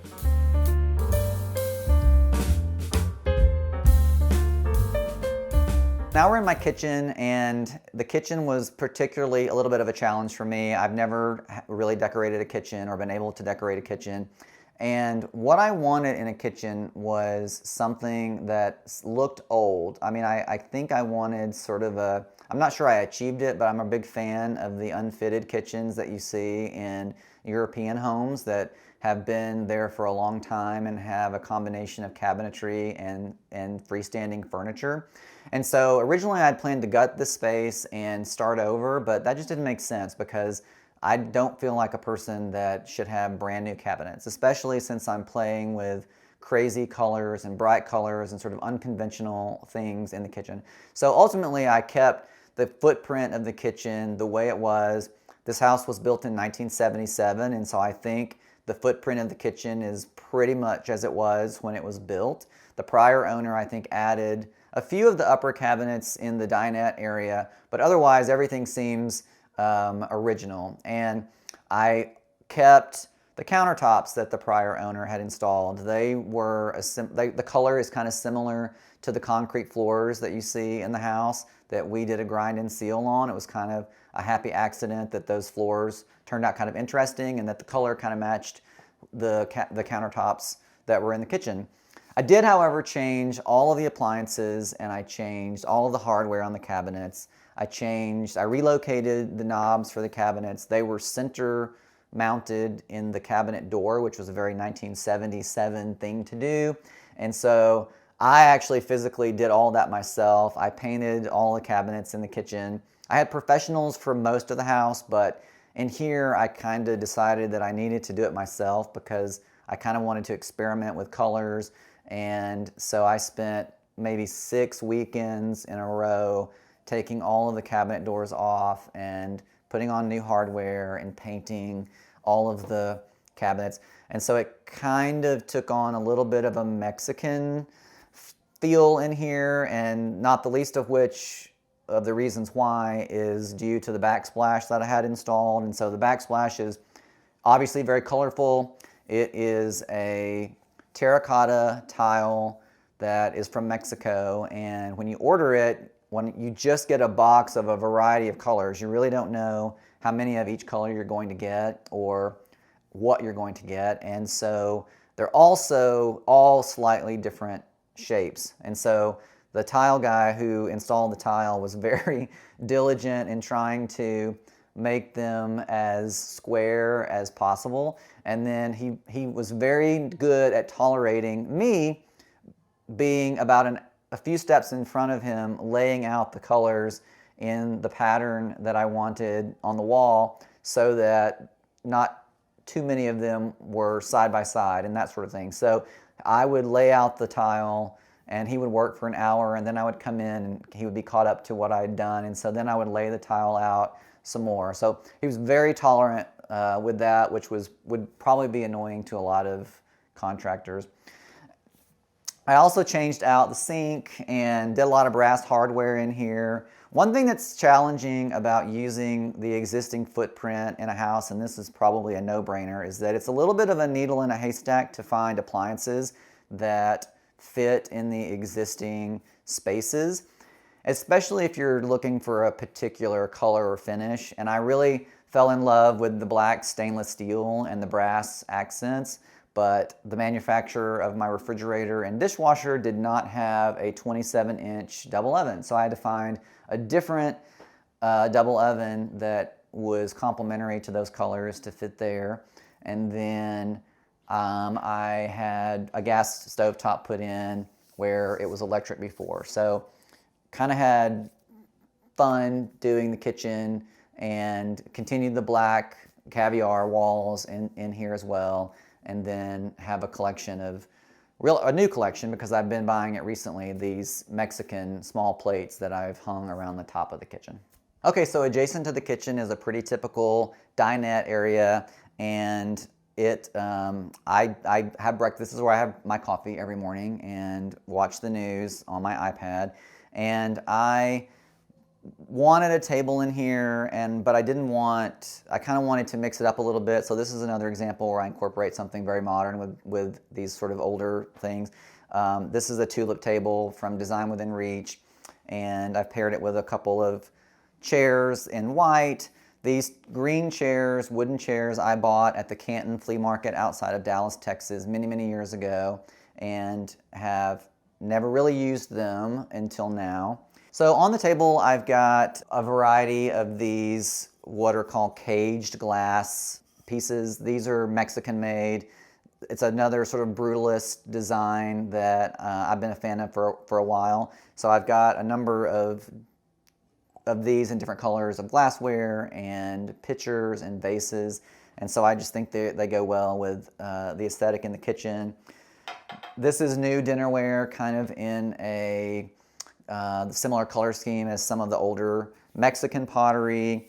I've got a vintage McCoy piece with the flowers in it, another Killam rug in here, and just a variety of still life art pieces. I've actually got a pretty large still life art collection over in this corner. I think a home exhibits soul when you can tell from what's in it a little bit about the person who occupies the house. And I think that's why a lot, you want to inject some personality into your space. You want to have some things that are different from everybody else. You want to make decisions that are a little unique, to inject a little personality. And I think that gives a house or a home more soul. I mean, I think obviously people walk into my house and they kind of have an idea of what, maybe what's going on in my brain a little bit, could be a lot. If you have a very sparse house, it's harder to tell anything about who occupies it in that way.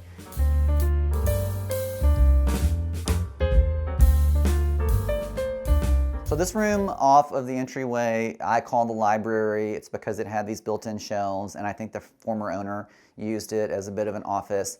And I kind of got it styled and set up as a little bit of a sitting area, and also with another table and chairs that would be fun for putting food if you have people over, or maybe for playing a game. One of the things I liked about this room obviously was the shelving. I decided to paint it this sort of Kelly green to echo the color that I have in the dining room. And then, as we talked earlier about the color in my bedroom, and then I have pops of this color throughout the house to hold a variety of things. There's at the top of these shelves is another collection of pottery that is also McCoy pottery and other manufacturers similar to the white pottery that I have. It's just in black. It's a little harder to find. They didn't make quite as many pieces in black, probably for obvious reasons that it maybe wasn't as appealing to folks at the time, but it's something that I enjoy collecting. And then I just have a variety of other things in the shelves. In the center of this room, I've got a table that came from Goodwill that I painted. I've got a set of these really interesting chairs that are upholstered with this Killam style rug. These actually were in my hometown in Mississippi, which was kind of funny to me that I was able to find those right in my own backyard. And so I didn't do anything to them other than just give them a light cleaning. Another upholstered piece in Killam, and then just a small couch that sometimes I like to sit over there or lay over there and watch TV. And I do have a little rollaway TV that's on a stand that I stash away in a closet and roll out and put near there if I want to kind of huddle up in this room and watch TV. The word home to me, I guess, means a lot of different things. It's obviously a literal place where you live, but it's also more than that. And I grew up in Mississippi, and I haven't lived there though in over 20 years, maybe even 25 years, but I still call that home. And that's because it's familiar to me, it's comfortable to me. There are people there who love me and lifelong friends and things like that. And so I think it will always be home to me. But Oklahoma City has also become home to me for the same reasons now, because it's familiar to me, it's comfortable to me, and luckily there are people here who I think love me as well. Homeworthy, this has been great, but I need you guys to leave because I've got to get in the car and drive to Santa Fe because there's an estate sale tomorrow where I'm hoping to buy more pottery that I collect. So, goodbye.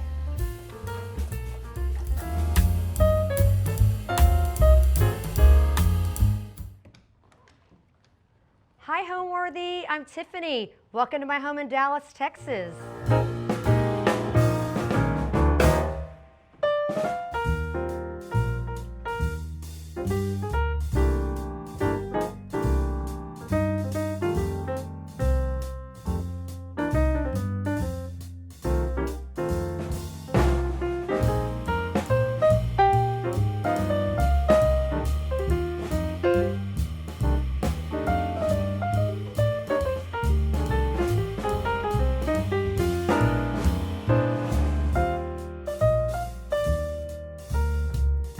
You're watching Homeworthy, where we believe every home has a story. Hi, my name is Tiffany Fulmer. I'm the owner of Cozy Couture Interiors in Dallas. We're a small, full-service interior design firm. We started in 2008 and we currently have clients all over the U.S. So my home is located in Dallas. I'm in a little area called Lake Highlands near White Rock Lake. We've lived here for about 24 years. I absolutely love my home. I've raised my children here. I've started my business here. We started with about 2,500 square feet and we're now up to almost 4,000 square feet. We've done about 3 major remodels and I just love the feel of this home. It's on 3 different levels. It's the very first home that was in this area. It was built in 1956 and it's just different and the architecture is really interesting. And as we walk through the house, I'll kind of show you how we've added on the different levels and how we've extended the backyard. And it's just a really fun little house. I'll probably be here forever. So once I kind of got it where I wanted, I thought I can never move again because it took me so long to get it to where I absolutely love it. And I'm just so happy with it and I wouldn't change a thing.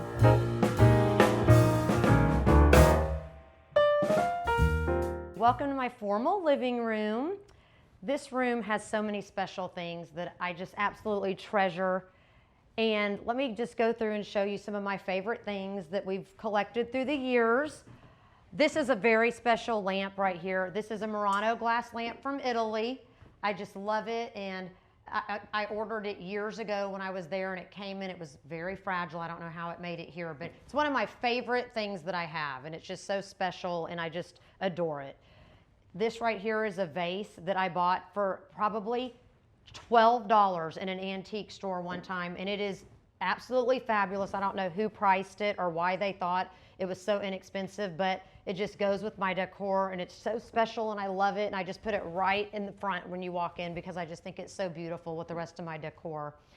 This room was originally 8 feet tall. We renovated in 2018 and we extended the ceilings and made it 11 feet. We put all these beautiful doors in. Our front door actually was just a small little space right over there that we extended into double doors and just changed the whole layout. We made a front porch and this was all closed off right here. So in 1956 when this home was built, you had to walk either through here, through the dining room, or the other way through the hallway. And it was just the very first thing we did when we moved in was knock this out because I just needed an open floor plan. So we just love how this room turned out. And it just can showcase all of my special collections. This is my rose medallion collection, which I just adore. I've collected it for many years. My mother's helped me collect it. I just think they're so pretty and it's a great wall to showcase it. And it just kind of shows all my favorite colors of the pink and green, and they make me happy. This is a mineral collection of just different, minerals I collect, and I just love to showcase everything kind of on my lucite risers right here. So I just think they're beautiful and they shine and they're pretty, and I can mix it in any room and mix it with all my Asian bases, and they go with anything, and they're always great for color to mix in with any design. Here's another great collection that I love that's very special to me. My mother started this collection for me when I was very young. It's Limoges boxes. I have so many, you'll see them throughout the house, but I would get them for special occasions. My husband has also continued the gift giving of the Limoges through the years, and I just have special ones, like for instance, this one right here. He gave me my engagement ring in when we got married a million years ago, so this is a very special box to me. I love it so much.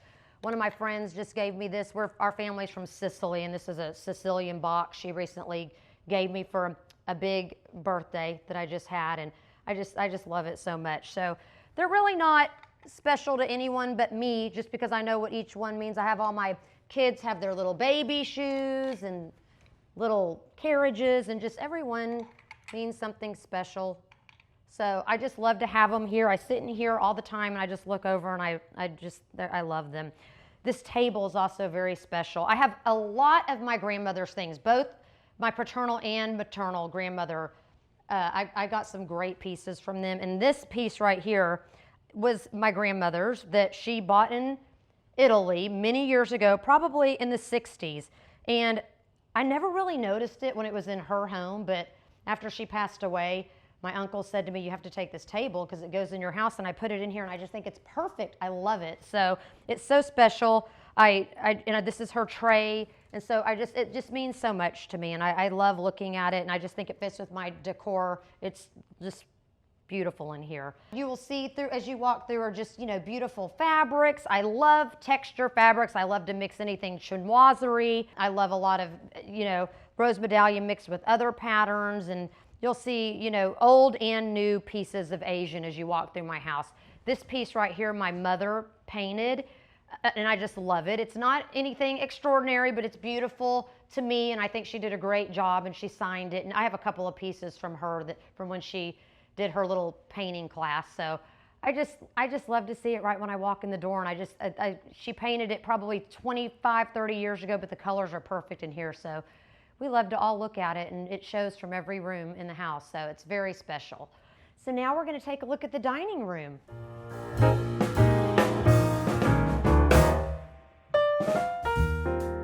So this is the dining room, which is my favorite room in the house, just because it has so many beautiful pieces of china, which I am china obsessed, so I love so many things in this room.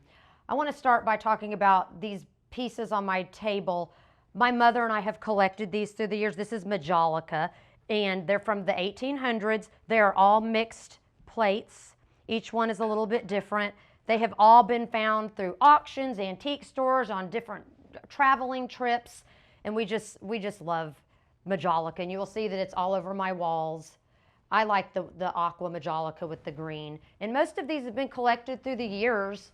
Some of these, she would buy for me when I was probably 15 years old, and I was like, I don't want this plate. And so then, of course, now that I'm old, I love it and I have it all over. But I'm just so thankful that I have these beautiful things to showcase and look at.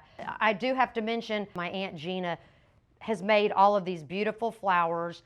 I have flowers all the time in my house, and I get them all the time from her because I have all the family events. So I get flowers for almost every occasion, and she just does beautiful work. And you'll see in all the rooms, you'll see that they're beautiful flowers, but she can pretty much make anything to match any occasion we're having. So we love Gina for that. I collect herond, and you'll see the herond on the table. Some of these pieces have been handed down from my mother. They've been collected for years. We have, just different, you'll see like the birds here and the rabbit. I have some other rabbits and different little animals throughout the house. But I just think it goes so beautiful with the Majolica, and it all just kind of picks up the colors perfectly. And we also collect, this is our silver pattern, which my mother started years ago. This is Sir Christopher. It's a beautiful silver pattern, and she has collected it. I got it for my wedding as well, and I have a daughter that's 24 now that I'm hoping one day when she gets married we'll collect it, and then my 20-year-old daughter also. So we just want to hand it down to the girls. They're also very interested in decor as well. So it kind of works out that there's all girls here and that we all kind of love the same decor and can kind of share things. So it's just very special to be able to share these collections with my mother, and I just love it. I do want to talk a little bit about my wedding china, which I love.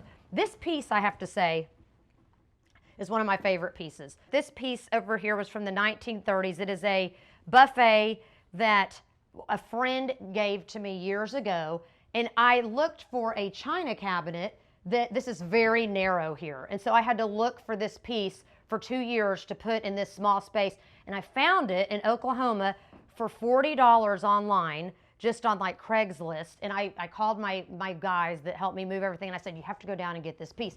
It was falling apart. It was brown. It was horrible. And they brought it back, and we painted it and refinished it and matched it to this other piece that was also very dark, and I kind of coordinated them together, and it fits perfect. And it just holds all of my china. It's not a huge piece, but it's great for this room. And I just can, it holds all of this is all my silver that's been collected. This is from Paris. It's a biscuit barrel.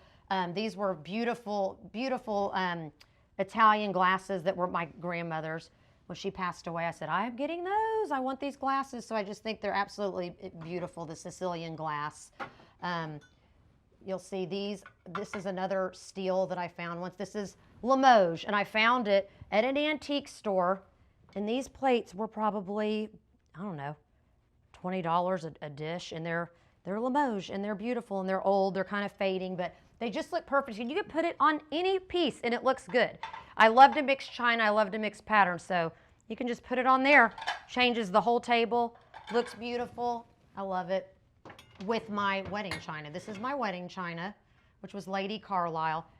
It was beautiful. You'll see a lot of this throughout my house hanging on the walls.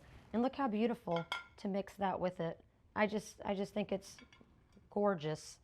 So some of these things, you know, they're not expensive things. Well, it would be expensive if somebody would have priced it right. But, you know, you just got to hunt. And you'll find things for bargains out there. And I love to hunt. And I think it is the hunt of the shopping spree that I love, and finding what I love to go to antique stores, and when I'm on a mission, I'm on a mission. So let me show you one more thing in here that I love. This is a gorgeous wallpaper by Tebow that I'm just loving. We recently put this up, and I think it just goes so well with the china and the colors and the greens and the majolica. So it was just perfect. It was a little much for me to do all the walls, so we just decided to do one. But I also put this beautiful Tebow grass cloth on the ceiling that I love. So I had to have a pink ceiling in here. And so my husband was like, okay, we're gonna have a pink ceiling, but he loves it and I love it. And I just think it adds so much texture and a great element to the room. So the ceiling is one of my favorite parts, and I'm so happy that we did that. Always wallpaper your ceiling. If you're scared, go ahead and do it, because it's gonna come out great, and I do it all the time.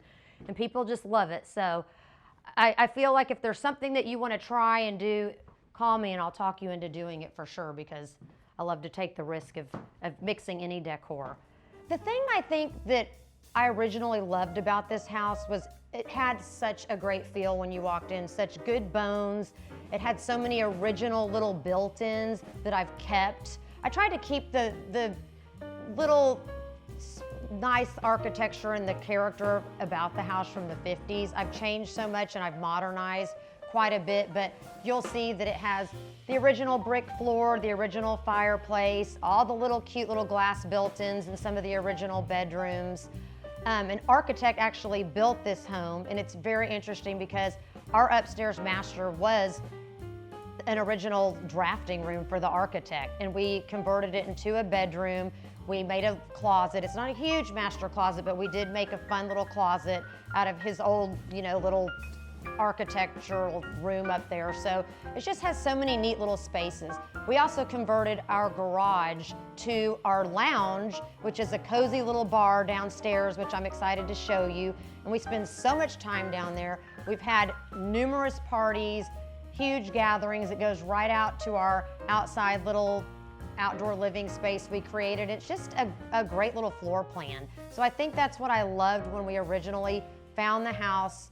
I knew that I could extend the front porch and just really make it into what I wanted. And it took many years to do it, but we're finally there.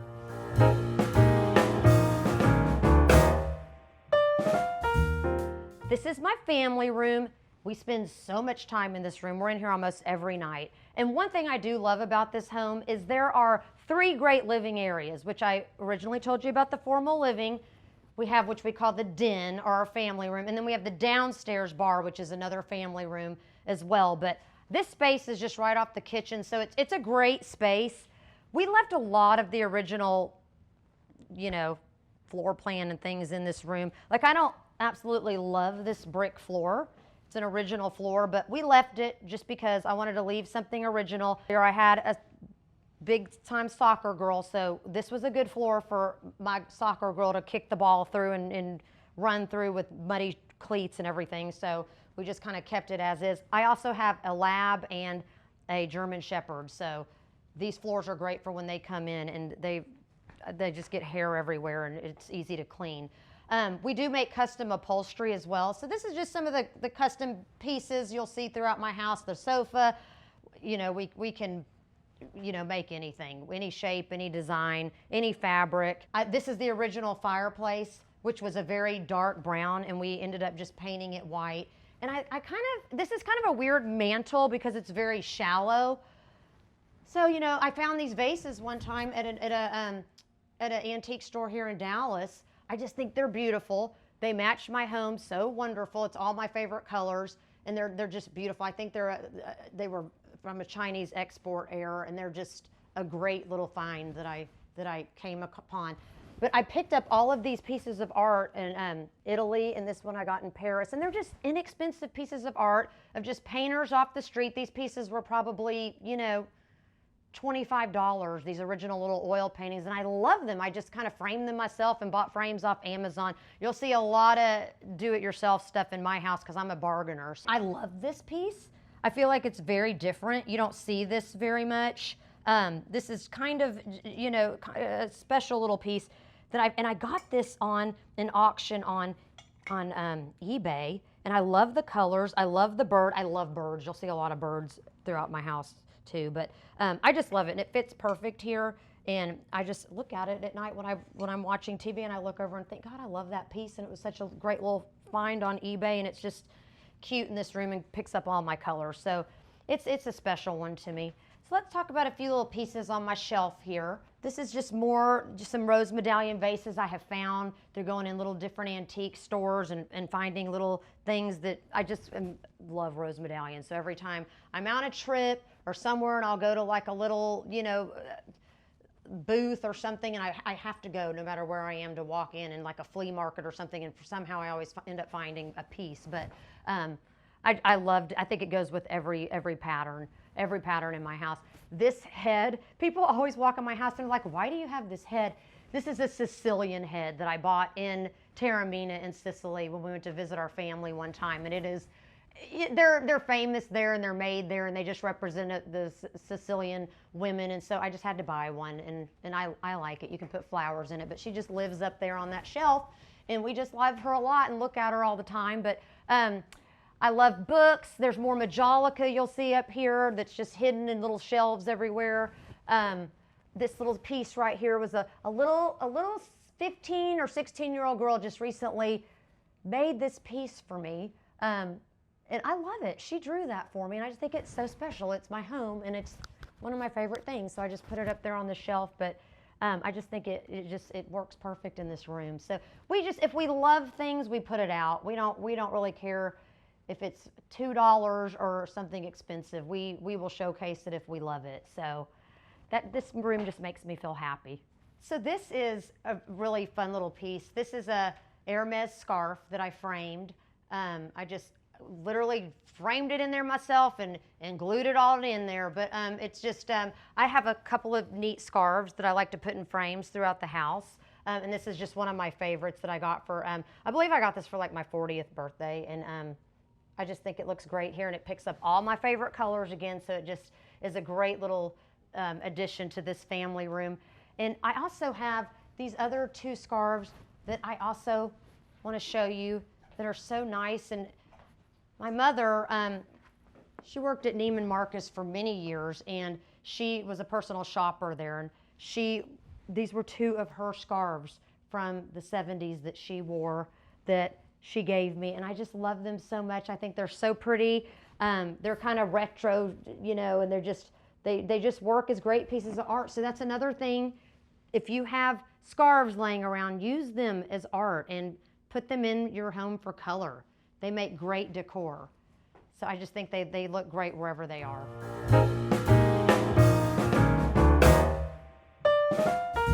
So this kitchen is very well loved. We are in here all night. My girls cook. I have one daughter that's in college at Ole Miss. The other daughter just graduated from Ole Miss. They both are here right now for summer. And so they're cooks. I'm a cook.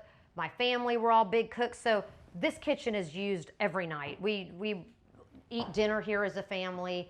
I'll tell you a little bit about how all of this kind of came out right here. It's not a huge kitchen, but it works for us. I recently got back from the Amalfi Coast, and I'm real into lemons right now, so that's why we're doing a lemon table.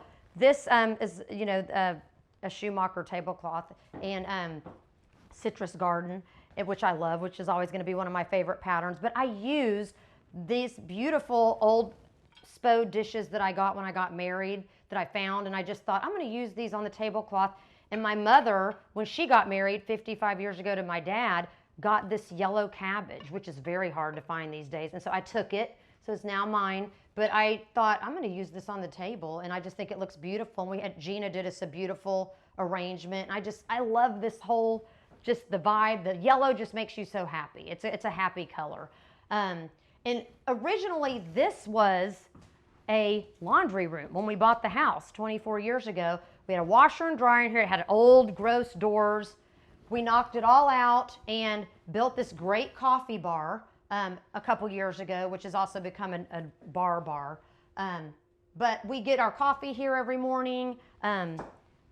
You know, it's just a great little place. My mother was determined, she made lemon cookies because she was determined to have to make something to go with this tablecloth, and they were beautiful, but she's a real cook. But this is also, we put this in, this is our pantry, and we just added a sliding door. So it's very functional. This whole kitchen functions just great. And this area right here was an outside porch. There were 2 doors here when we originally moved in. You'd go straight to the front yard. So as we go into my office, you'll see this was all the front yard. This was one of our big remodels. But I wanted a big laundry room. I couldn't get a huge laundry room, but it's cute for what it is. And I actually wallpapered this one laundry room myself, so it's not perfect. We don't want to get too close to look at my mistakes, but this is kind of, I did this peel and stick, another do-it-yourself. And we also use it like every morning my daughters are in here, you know, making a bagel or something or doing their coffee. So it functions kind of as a little extra counter space, extra appliances, and our laundry room, an extra drink holder. But it's a cute little space for what it is. You know, we really make it work, and have loved it, and it's definitely utilized quite a bit. So let's move on to my office.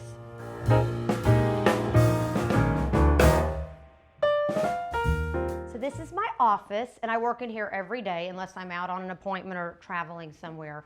But it's a wonderful, large space. I sometimes have a helper in here that sits at the other desk. I can store all of my, you'll see samples everywhere of fabrics and wallpapers, and you know, we just kind of have a little bit of everything in here. And it was originally built for my husband because he works from home as well, but I quickly took over the office somehow, and he ended up moving downstairs, and I moved in here about 15 years ago, and I've been in here ever since. So and he will never move back in here since it's pink and blue now, but I just love it. And I, you know, have so many great things. I love shelves, as you can see, but you know, this is a very special painting that someone made for me, which I love, and I just love to, you know, I love tobacco leaf is another thing I collect, and I love to just, you know, show different pictures of my family. These are my adorable parents' engagement pictures, wedding pictures, pictures of my family, little things I keep from, you know, through the years, and just every little piece in this office, if you see it, if you pick it up, it means something. So it's not there just because it's there because it's there for a reason. This is another painting my mother did that was just a random piece that she actually never put faces on the people. She stopped her painting classes, and I said, I love it. I think it looks great the way it is. So I took it and I hung it. I never framed it, but I just think it's so cute, and I just love it so much. She may not love it as much as me, but I said they don't need faces. It can be a little bit of an abstract. Another thing I love about this office is this great chair. I love my chair. This chair was made by 9 to 5 Seating. It's a custom chair. I went on a tour there, and they made me this, and I got to pick the fabric. And so I've been, you know, making them for different clients, and I couldn't find a pink chair anywhere. So they said, well, we're going to make you a pink chair, a pink comfortable chair, because I don't love the way an office-y chair looks, but I love this one. So this just kind of makes my office, puts the topper on the cake is to walk in and see the pink chair. So a lot gets done in here, a lot of work, usually there's boards on the floor or samples everywhere, so you're seeing it at its cleanest today. So I would say my interior design style is definitely very eclectic. I am a total maximalist. When you walk in my house, you're probably not gonna see an empty wall. I love stuff. There's stuff everywhere. I collect so many things. I love textures, patterns, wallpapers, chinoiserie, plates, blue and white, and I love color.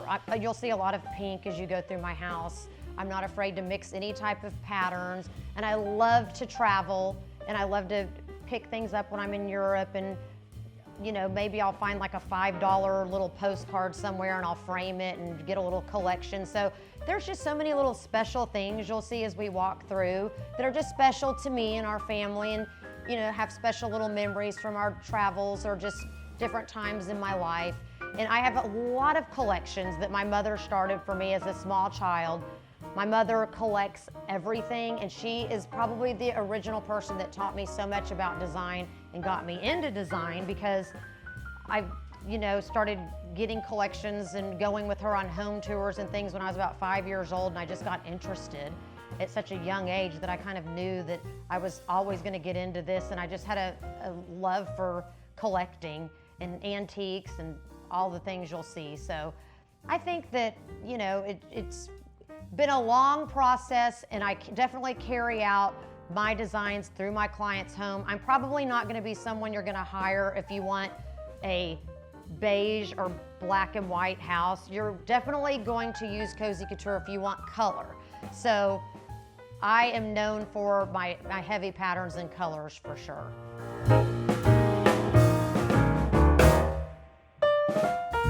This is our guest bedroom. We call this the blue and white room, just because it's a place where I put my blue and white collections.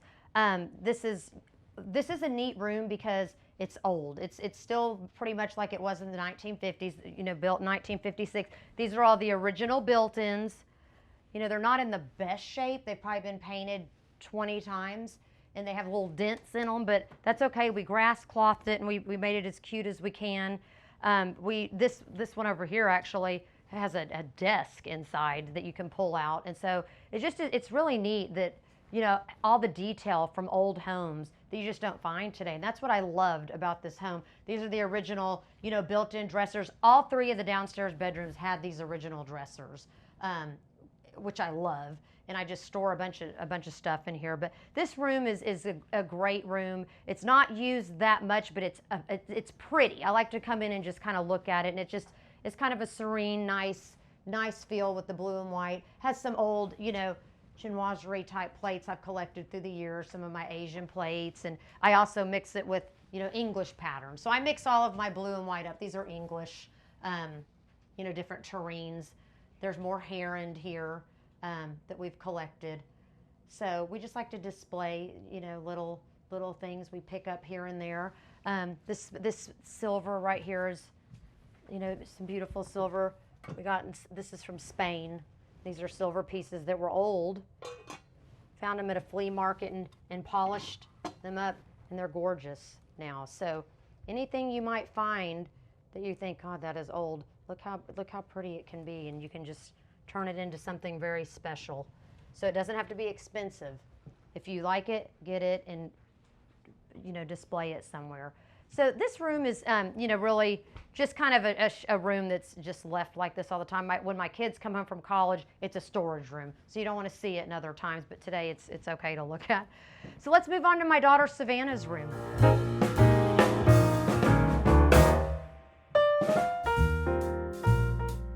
This is Savannah's room. Savannah's 20. She goes to Ole Miss, and she is into cowboy boots, cowboy hats, her purses, all of the stuff that a typical 20-year-old would be into. You know, this room is another one that has the original built-ins. I love these cabinets. This is the original glass. And we have changed it so many times through the years. I mean, when she was a little girl, it was dolls. When she was a teenager, it was soccer stuff. Now it's turned into, she puts all her stuff in here that she's into now. And it's just been funny to watch it evolve through the years of the different things that she's into for her age. You know, her room reflects her pretty well. She's also a pink and green girl like me. She loves fabrics, monogramming. She loves flowers. So I think that's definitely rubbed off on both of my girls. I do want to mention these beautiful lamps. These are painted lamps with the Greek key on them, and I just think they're so pretty, and they're just perfect in here. These pieces I recently bought on, I think I bought these on Craigslist, and they were about $100 each, and I had my guys go pick them up. They were painted.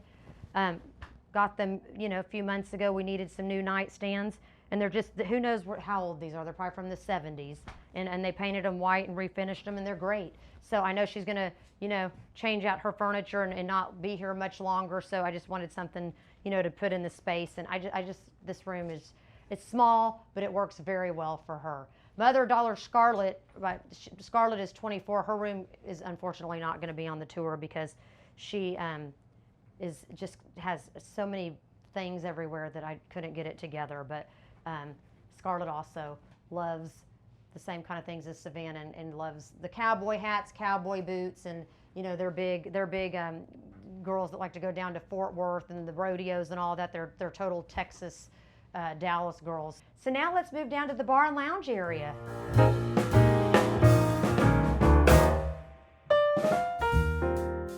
Welcome to our lounge. This room has seen so many events through the last probably 12 years. This was an original garage for the house, and we converted it to a game room, bar, and we've had so many parties down here and so many different, you know, graduation parties, anniversary parties, big celebrations. We've held, you know, 50 to 100 people in our backyard. We've had, you know, we get bartenders here, and we just kind of move the furniture out or move things around and just have so many fun, different, you know, parties down here. We kept the original garage concrete floor, and we just literally put some stain on it about 12 years ago, and it's just how it is. This was a closet that we converted to a little bathroom, and I love it. I put some great little Schumacher paper in here, and I love our little, you know, little bitty ceiling, and it's just a cute little bathroom. And we put our little pedestal sink, and it just works great for just coming in and out of the pool area. These doors here were the original garage doors, and so we just put our French doors in, and my husband works down here now. It was originally, we built the office for him upstairs, and somehow he moved down here because I think he loves his double TVs he has down here, so he kind of works and has his different games on. He's a big sports guy, and you'll see a lot of different sports memorabilia he has. We love music, we love old music, movies, sports, so you'll kind of see that throughout this room. You'll see up here, I have some of my grandmother's things. These are my grandmother's old decanters, which I just keep up here, and I just think they're so pretty. They're just, some of them are old. These are pretty old. I think she got these for her wedding gifts, probably, you know, 70 years ago. So I just love to display them up here. We have some different really neat things up here that I enjoy looking at. My husband has some really special signed, he loves the Dallas Cowboys. He has a Dallas Cowboy wall over there. I'll show you in a minute, but he has some really special, you know, football signed to him from some different players through the years that he loves. And we also, you know, we are big SMU. I went to SMU, so we're big SMU fans or Ole Miss fans for my kids. So you'll see different Ole Miss stuff, or our little Rebels glasses and all of that. I love to mix in a couple of old things as well. This helmet is very cool. This was my grandfather's World War II helmet that he wore, and I just ended up with it, and it's just sits up here, and it's just a really neat thing to have, and I love to look at it, and it's just fun stories go along with that as well. You know, you'll see different things my husband has of his jerseys, and you know, we just mix it all in. These are just some other old pieces that were at my grandmother's bar. This is a little Sicilian Italian man that sits here. He watches our bar, and he used to sit at my grandmother's bar years ago, and so did that. So I remember as a little kid, I used to see that on her bar all the time. And I do have to show this, or my husband will be mad at me. This is his favorite thing, of course, his little Miller Lite sign. So that's his thing he got to put in the bar that he loves. So over here is where he works. I'll show you his table over here. This is his little desk and his cowboy wall. So over here are his little collection of his Dallas Cowboy stuff. And I know there's lots of haters out there, or lots of lovers. You either hate them or you love them, but he's a big time lover. So no matter what, he's always going to be a #1 fan. So he loves to just, you know, keep his collection and keeps adding to it. So in the day, you kind of can find my husband down here, or working. Working on the couch. He's always in different rooms of the house, but he's mainly down here. But we also come down here and watch movies as well. It's a cozy room. We love it. We love our, to put all of our books out, and we love table books. We love, to have a cocktail down here or a little glass of wine at night. And it's just a cozy little room. I do want to talk about a few things that I also like. We collect albums like that. We're big Frank Sinatra fans growing up in an Italian family. I kind of grew up listening to all that music with my grandparents at their houses, but those are my dad's old Frank Sinatra albums, and my mother's original Beatles albums are up here on the wall. So these were all her old albums. They're not in great shape. You don't want to look at them too close because they're from the 60s and she banged them around as a teenager, but I love them. I think they're really neat, and I have a lot of their old records and just special things as well that I enjoy looking at down here. I would say my favorite area in the house is probably my dining room. And I think it's because we have so many special events in there, and I have a very large family, lots of Italian talking, people over here all the time. We have 50 people at least every Christmas, Easter, every holiday, and everything kind of just takes place in the kitchen and the dining room. It's not a huge dining room, but it's special because I have so many special little memories in there, all my wedding gifts. I love china, so I'll show you some of my china collections and just different things that I love. I've recently grass clothed my ceiling, which I love, and it's of course pink. But I think that room just held so many special memories and special dinners that I just find it just a very inviting space. So I really love my dining room the most. Let's head on up to the primary bedroom.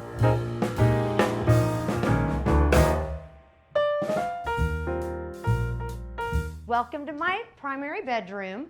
This room was converted about 20 years ago, one of the first ones when we moved in this house. And this was the original room, the architect who built the home. This was his drafting room. So this is a really neat space that we made work. I have to tell you, this is just completely changed because when we first bought the house, this right here was a tiny little bathroom. You could fit one person. It was a tiny little shower. And when we were kind of updating the downstairs, we lived in this space up here for about 6 months. I had a 6-month-old baby. It was crazy. We lived in this little closet area, but this was the bedroom, and we ended up, about 2 years after we moved in, converting this. We raised the ceiling to 10 feet. We changed this closet right here into the bedroom. This was a huge closet, this whole space right here, which we turned into our bedroom and put a bed. This little area to the right where the windows are, our original windows that were here, and that was his little space where he used to draw his plans. He had a little drawing board there, and it was just so interesting. So there was a wall here, and this was all a closet, so we just knocked it all out.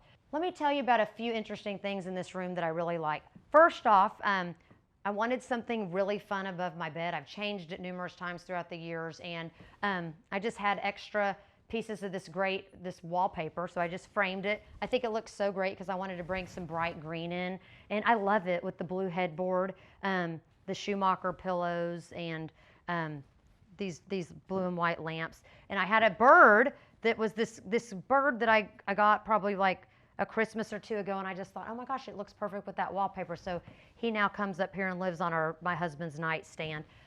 This little piece right here was my parents'. They got this 55 years ago when they got married. It used to hang in our home when I was a little girl. It's just these little brass bikes, and I just love them. And it's just a great dimensional little piece of art that's fun, and it's just something different you don't see very much. And I just think it's a great little wall for it. Let me talk about this piece over here. This is a burl console. I love burl, and I just think it's so pretty, and I think it goes with any decor. I think it's a piece you can mix in to dress a room up, dress a room down. It just, kind of fits in anywhere, and you can mix it with any other type of wood. These pieces right here, I got in Rome, and they are little I got these, I'm telling you, they were probably 50 cents. These were at a little souvenir shop I walked in, and they're just little prints that I found. These little cheap little prints, and I just thought they were so pretty. I had these frames, and I wanted to use them because they had like a little linen border, and I thought those are going to look really good in those frames I have. So I bought 4 of them, and I just think they make great pieces of art. So again, just picking up things that I love along the way and framing them. These are my icon collection, and these are so special. I got this at the Vatican. When I visited the Vatican, I bought a little store right outside the Vatican, and I believe my parents brought me this one time from a trip. And then my mom and dad recently went to the Holy Land, to Israel, about 2 or 3 years ago, and she brought me this back, and I just love it. And so these icons have a special little place in my bedroom that I just love them. These are, you'll see more of the heron collection here, and this is a little piece of malachite. This is our little malachite frog. My husband will, of course, have to have these flowers gone by tonight to put his TV on, but these little pieces do stay up here most of the time.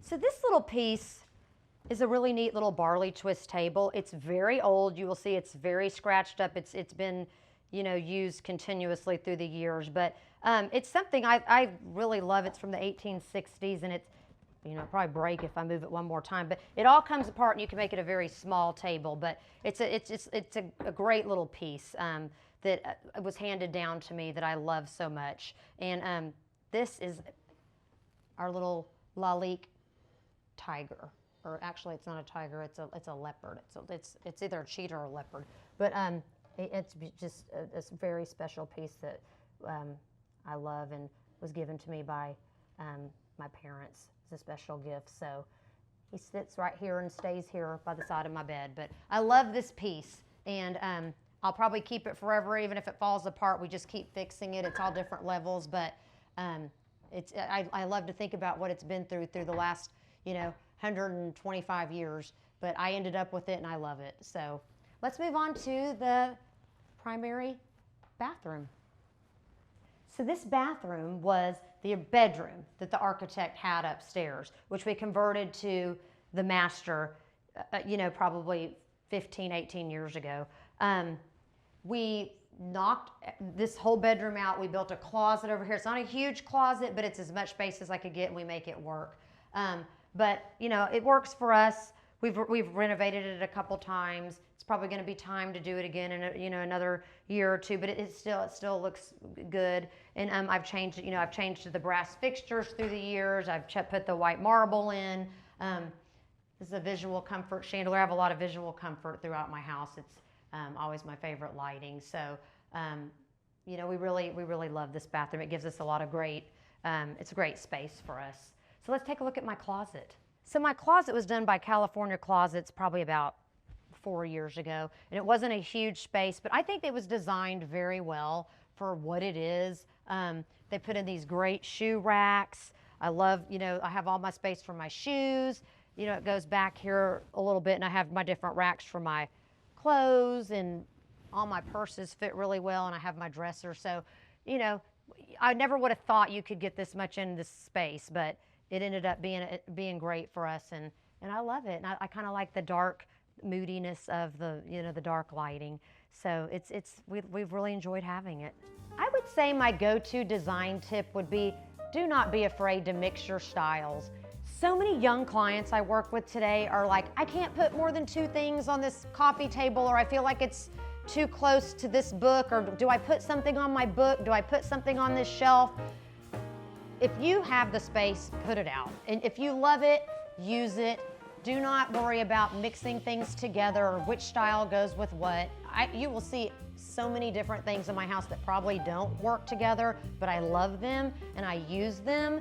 So it just works for me. And I think I carry that out in my clients' homes. I love to use pieces they have, little pieces that they never thought they were going to use that we'll find in closets or just find in their garage, and I'll say, hey, let's put this out and mix it with something modern, or it'll be like something modern, and we'll mix it with a old plate or something from an antique store. So it's just, don't be afraid to mix your styles. And I have to say that I'm so happy that stuff is coming back more than ever, because when I originally started in 2008, you know, I feel like everybody was a minimalist and things were so, you know, spacious and a little bit modern. And through the years, it has just evolved. And so many people now are just loving their collections again and putting their things out and hanging up art, layering art on top of things, putting so many fun patterns on pillows. So I'm just so happy to see all of that coming back around, and especially the young crowd. The grandmillennials are just using everything out there, so I love that. And that makes me really excited when I do my job.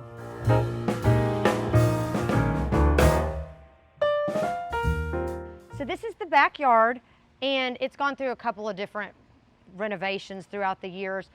When we originally moved in, the pool was here. It's an older pool. We have resurfaced the pool.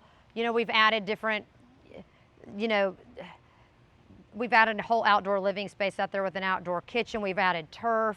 We've, you know, added that garage. So we've done a lot to the yard. It's never ending, and but it does hold a lot of people. We've had big parties out here and big events. So we love spending time out here. My kids are always have people at the pool. We've had pool parties. We sit out here and watch, you know, games and movies in our little outdoor living space, and I will take you down there next to show you.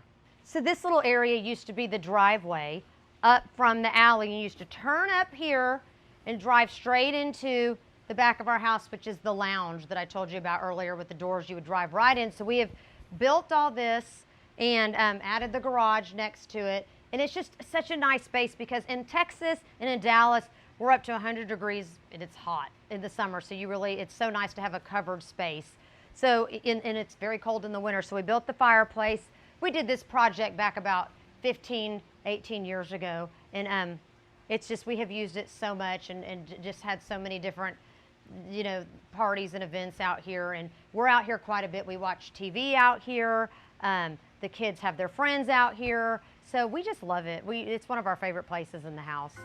Home, to me, is just my safe place. It's definitely where there's always going to be kids in and out. We have friends here all the time, gatherings, celebrations.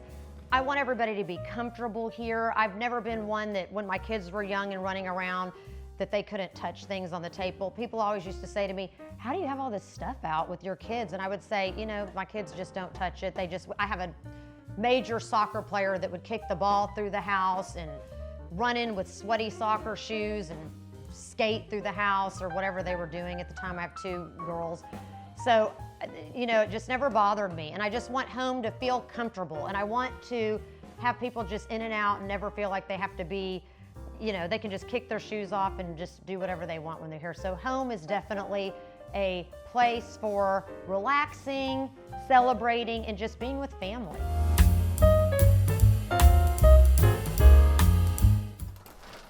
Hi Homeworthy, I'm Erica. Welcome to my home in Raleigh, North Carolina. I'd love to show you around.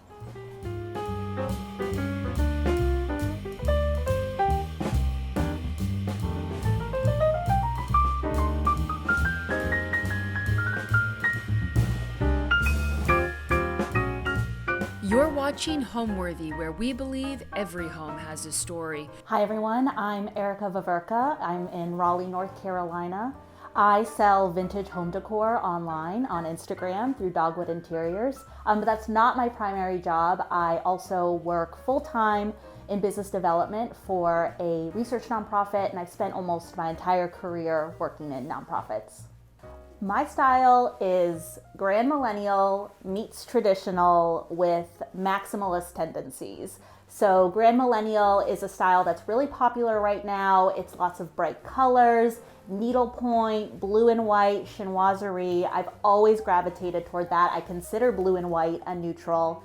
And then I also have traditional style elements throughout my house. I love English pieces. I'll show some of those later on as we tour the house, but I love Old English. I love mahogany and some of those warmer pieces, brass.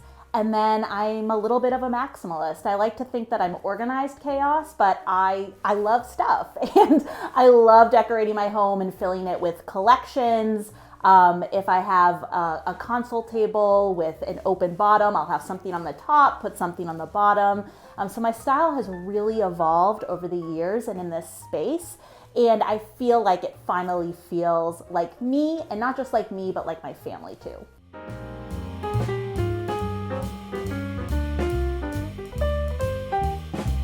Welcome to my front room. When we first moved into this house, I honestly wasn't sure what I was gonna do with this space. I grew up in a 1,200 square foot slab. We didn't have a front room, but I really love this room. It's one of my favorites in the house. When we have guests over, this is where we gather. It's really cozy. I wanted to make it a space where you have a comfy couch, a comfy chair, lots of side tables to put drinks, and a lot of room for like kids, if we have kids who are coming over as well, to play. One of my biggest design challenges when I was decorating this room is that there is a huge vent on this wall. And I wanted to be able to hide it, but of course I needed to make sure that, you know, the air could circulate. So I found this bamboo screen at an auction, and I decided to put it in the corner to both hide the vent and to also soften this corner up. So I just absolutely love this bamboo screen, and I designed my room pretty much around this bamboo screen. I also like to incorporate lots of different types of fabrics. I actually don't know what I'm doing with fabrics, but I know what I like, and I just assume if I'm buying what I like that it's all gonna end up working together. So you'll see I have this, you know, wicker chair here. I have a fish needlepoint stool that I absolutely love. You'll see throughout my home, I am obsessed with Staffordshire and Staffordshire style dogs. Staffordshire style dogs were made in Staffordshire, England, and they were a symbol of status, and they also were romanticized. So if there were like seafaring husbands, wives would put the Staffordshire dogs in the window to show whether or not their husband was at home or at sea. Most of them are ceramic, but I also love them in pillow form. And you can even see one of my prized possessions that I just got and was so excited to show off in this home tour was my King Cavalier Staffordshire style needlepoint ottoman. I'd say about 95% of this room is vintage or secondhand. I think the exception are these curtains, which I got from Target. I think they're the kids line, and the curtain rod holders. All of these decorations, all of this furniture has really come together over time. I'm a huge proponent for slow design. And by slow design, I mean that I am waiting to find the right piece for my home before I bring it in. So I try not to rush through decorating any space in my home.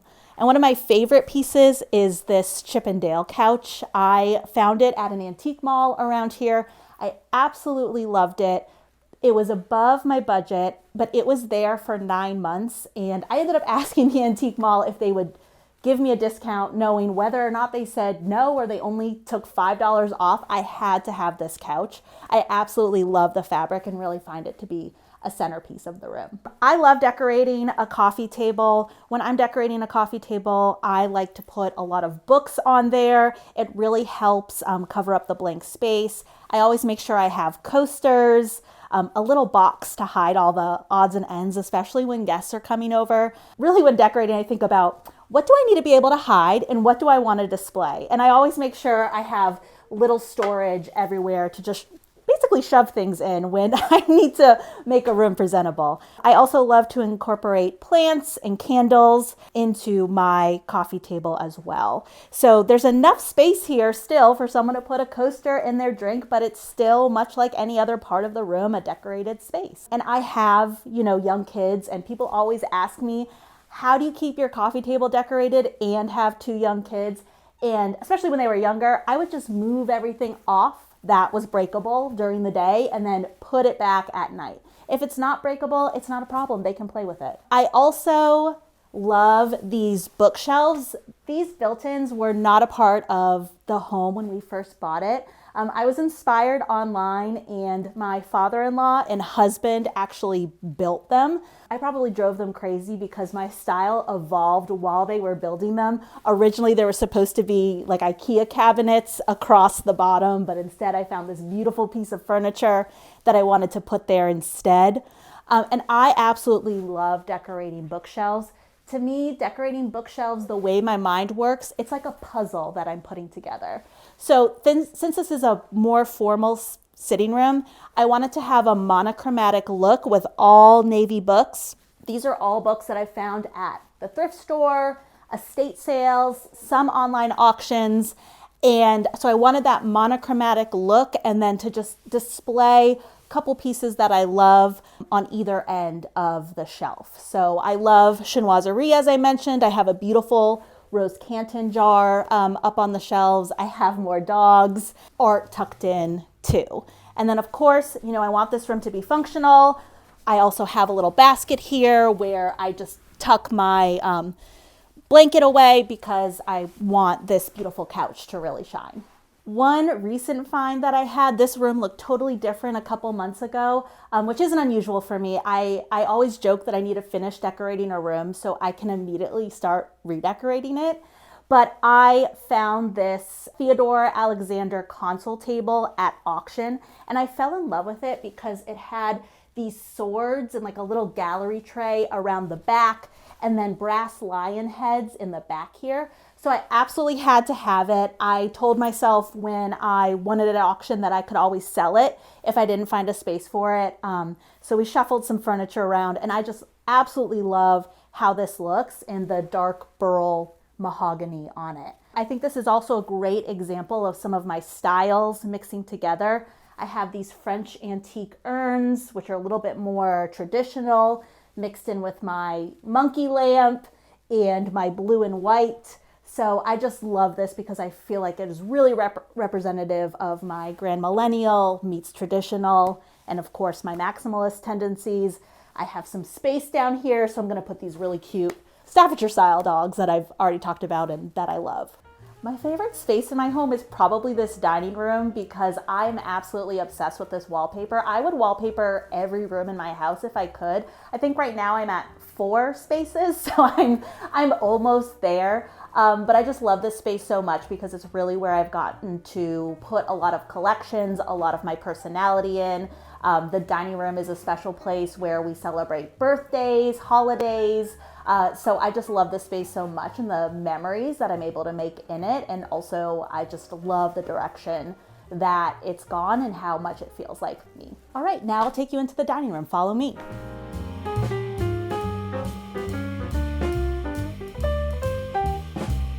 Welcome to my dining room. As I mentioned, this is my favorite room in the home, and I'd be lying if one of those reasons wasn't this gorgeous wallpaper.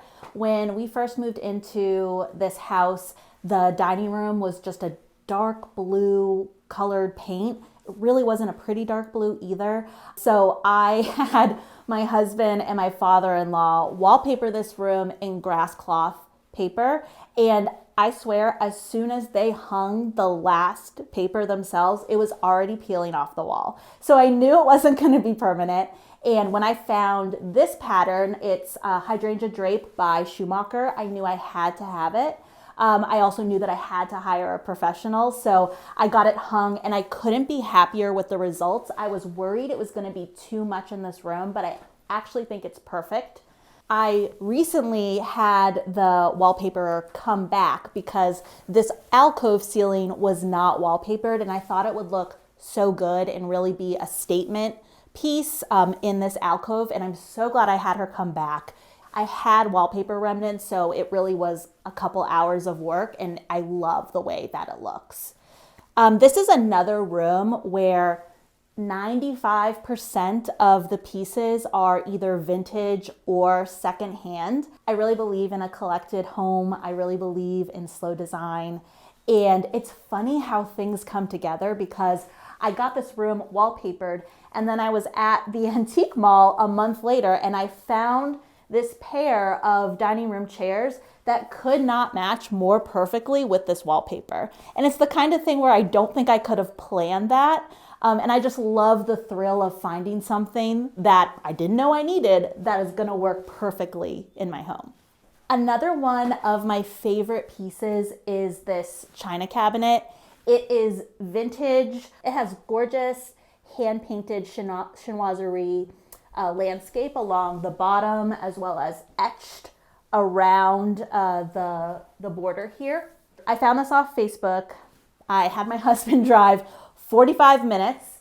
The woman who was selling it, her mother and father had both passed, and this didn't fit in her home.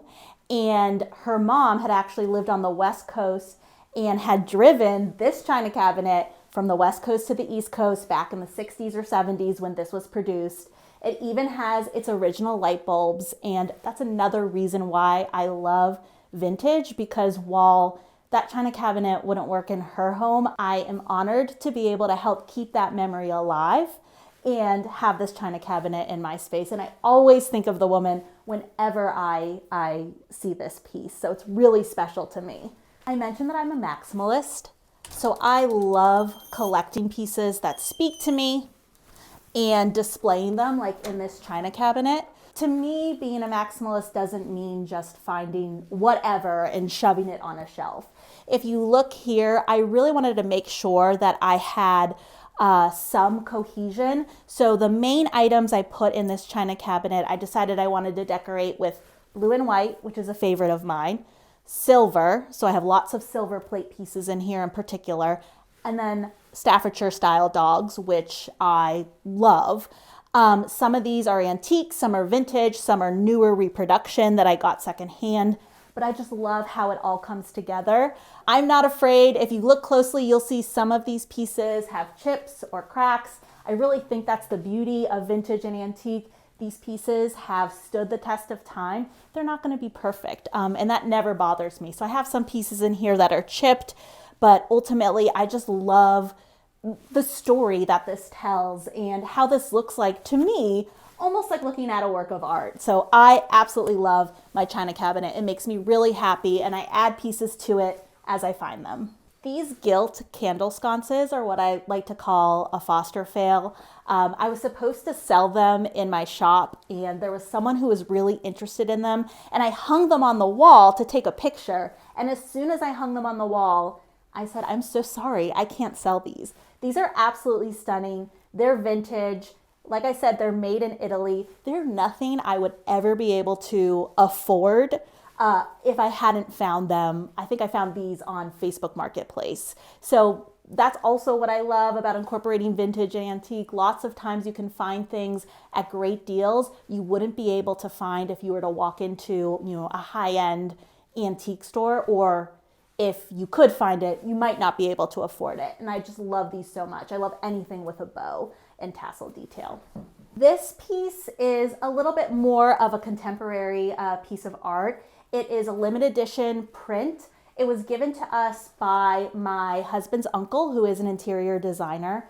And this artist, McKnight, he actually painted pictures for the Clintons as well. I think he did their holiday photos or something, maybe their portrait. But I just love this piece so much because even though it's a little bit more contemporary, I still think it reflects the grandmillennial traditional aesthetic that I love.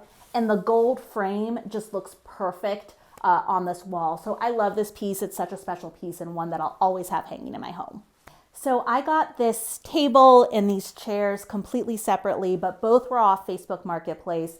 This dining room table was made in England, and I got it from an older couple who was downsizing. So again, it was an opportunity for me to bring their memories into my home. They were so happy that a couple with a young growing family had this dining room table because it meant so much to them. So this is a piece that's really special to me. Even though I don't know any of these people who I am buying their furniture or decor from.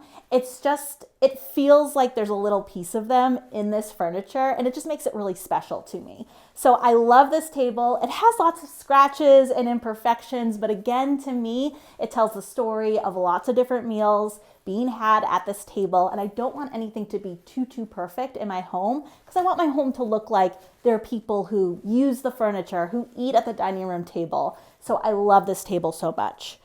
I also got these chairs off Facebook Marketplace, and they are Pier 1, and they actually had a gray fabric on them that I didn't love. And I was at the thrift store. I happened to find a whole roll of fabric for $20, and I found a seamstress on Facebook as well. She recovered these for me, and I couldn't be happier with how they look. I think they coordinate really nicely with the wallpaper. And if you have a bold statement wallpaper or something else in your home, don't be afraid to incorporate pattern. If you keep everything else neutral, it almost doesn't work. I'm trying to keep pattern that coordinates nicely with my wallpaper as I'm decorating this room. So I absolutely love how this came together. And again, it came together over time. Nothing in my home came together overnight, but I love that it ends up with this collected look. I think I mentioned that about 95% of probably any given room in my home is vintage or secondhand. I think an exception here would be this light fixture. This light fixture is actually from Pottery Barn Kids, but I absolutely love how it looks. I'm not yet able or in the market for a crystal chandelier. I hope one day to replace this with a crystal chandelier, but for now, I actually really love the white beads and how it coordinates with the rest of the room. It is a little bit more modern, maybe a little bit more contemporary, but I absolutely love it. So don't be afraid to shop kids decor websites either, because you may find some pieces that work in any room in your home. I started my Instagram shop, Dogwood Interiors, 5 years ago. I had just had my second child, my daughter. It was during the pandemic, and I just felt a little lost. I think we all did. And like I was losing a little bit of my personality and myself and just being a mom and working full time. I have always loved vintage. I get that love from my grandparents. My grandmother's house was full of beautiful vintage and antique pieces, and she also loved a good deal. So she was always going to thrift stores. She and I would go to Home Goods all the time. And my grandfather, while he worked in high pressure boilers, he was a woodworker on the side. So he really instilled in me the importance of wood furniture. He built a ton of jewelry boxes. He built a bunch of furniture that I had over the years at my home. So I've always had that love, and I just decided to start selling. I was decorating my own home, and I was finding so many pieces that I loved that I couldn't possibly decorate my entire house with.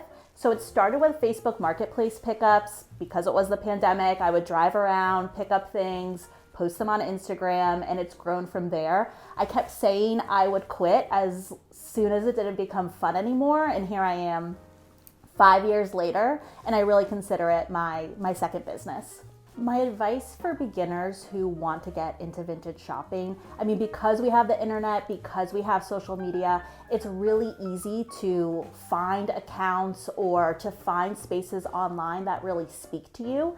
And then as you're out and about and you see a piece that you love, even if you don't know where you're gonna put it, if you love it, if it speaks to you, if it's in your budget, I always say get it, because I guarantee you're gonna find a place for it, or you're gonna replace something that you don't love as much with it. So thrift stores are a great place to start. Antique malls I also love. Usually they can be on the more affordable side, and there's so many different types of vintage styles out there that at an antique mall it's pretty eclectic, and you can walk around and figure out what really speaks to you.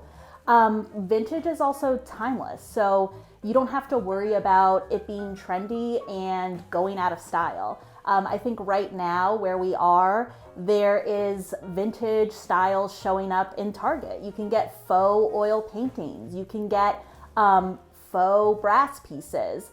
And so while vintage isn't trendy, it's just like an animal print that comes up in fashion every now and again and becomes more popular. That's the same thing that happens with vintage. So you can invest in pieces and know that you could have them forever because they are so timeless and classic. Or if you get tired of them, they still retain their value and you can donate them or find a new home for them through Facebook Marketplace or gifting or whatever else. All right, now let's head over to the kitchen.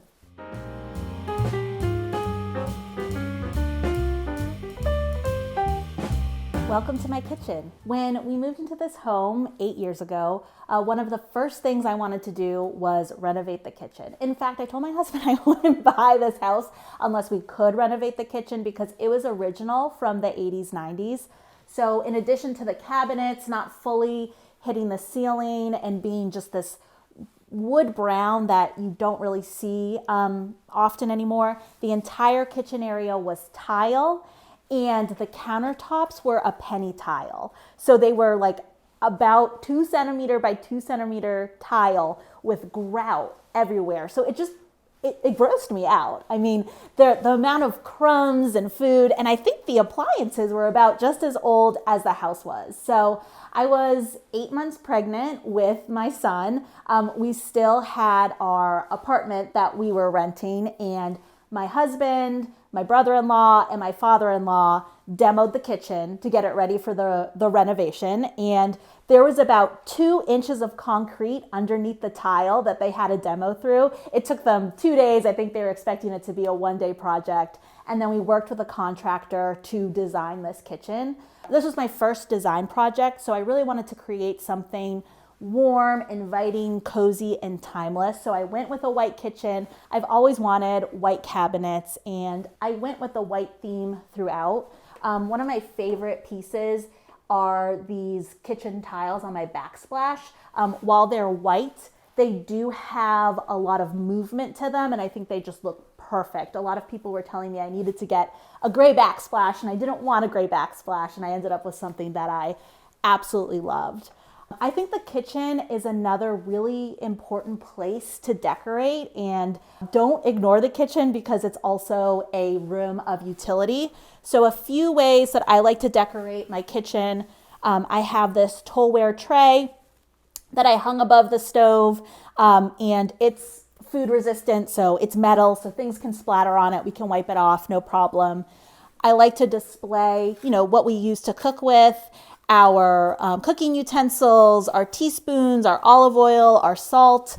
And then I also have really pretty canisters. These are actually empty. I could put flour, sugar, coffee, tea in them. I don't, but they're really pretty to display, along with the cutting boards and some silver plate trays. I also always tell people, put art in your kitchen. I have this landscape hanging underneath my cabinet. I love it. It's not perfect. It was an amateur artist for sure, but something about it is just so sweet to me. I just love the charm that it adds. And when we also redesigned this kitchen, I wanted to have some open shelving. There was a cabinet here. I wanted to have some open shelving so I could display some pieces that I loved and also have a little coffee nook. Again, I love with design putting out the things that you use every day and showing them off in a pretty manner. So I have my apothecary jar full of K-cups. I have some vintage coffee stirrers in this vintage Blue Willow creamer cup. I have sugar in this sugar bowl, but it's a packet. I have my coffee mugs displayed, and then other pieces that just speak to me and I feel like work in the kitchen. I love decorating with Oriental rugs. I actually got this from my mother-in-law and father-in-law. It was rolled up in their garage. They had to get it cleaned. I think their dog had an accident on it and they were planning on getting rid of it. And I was like, well, let's get it cleaned and then I'll take it in the kitchen. I love a rug over hardwoods, especially when you're standing at the sink. It just provides some cushion for your feet. So I always try to decorate with Oriental rugs. And I have this color, this darker red throughout my home. You'll see it in my hallway and also in my TV room. And while we have our dining room on a day-to-day basis, we're eating dinner right here at our counter. My husband is usually prepping the adult dinner for after the kids go to bed. My kids are young. We don't eat the same thing at dinner. But usually my 2 kids sit here, I sit here, my husband is prepping our dinner, and we talk about our day. So it's a really cozy space. These chairs were one of the first secondhand pieces that I bought when we moved into this home. They're Restoration Hardware. I got them off Craigslist, which I'm not even sure Craigslist even exists anymore. I got these 3 rattan stools and I absolutely love them. They're so special just because they're one of the first pieces that I bought for our home and for our newly renovated kitchen. One other big change we made is that it wasn't atypical in the 80s and 90s for there to just be at like a half railing and a column. So we got rid of the half railing. Luckily, the column wasn't structural and really opened the space between the kitchen and the family room so that when we're hosting events, it was really seamless to walk back and forth. I love mixing metals and I really wanted to have impactful light fixtures. So I went with a brushed gold metal. These are actually from Ballard. So the kitchen is probably one of the only spaces that's mostly new just because we completely got it renovated. But I have this brushed gold metal island pendant mixed in with my stainless steel refrigerator. I even have a stainless steel faucet mixed in with my gold hardware. So I believe in mixing metals. I try not to get too caught up in making sure everything's matchy-matchy. Again, I just kind of go with, if I like it, if it speaks to me, then that's how I'm going to decorate my home. And I do think your eyes end up really brushing over and not noticing like the contrast between the gold and brass and the stainless steel. When I'm designing a room, and a tip I always like to give to friends or to family who ask me is to follow these 4 rules. I call them rules, but really I don't believe there are any rules in design. I always like to incorporate brass, wood, something from nature, and porcelain. So that might be, for porcelain, that might be a plate, that might be a vase. Wood, maybe your furniture or a box or another object. Brass or another metal like silver plate, and something from nature. That could be a plant, that could be seashells, that could be pine cones. I really feel like if you look in your space and something feels off or something is missing, it's one of those 4 things.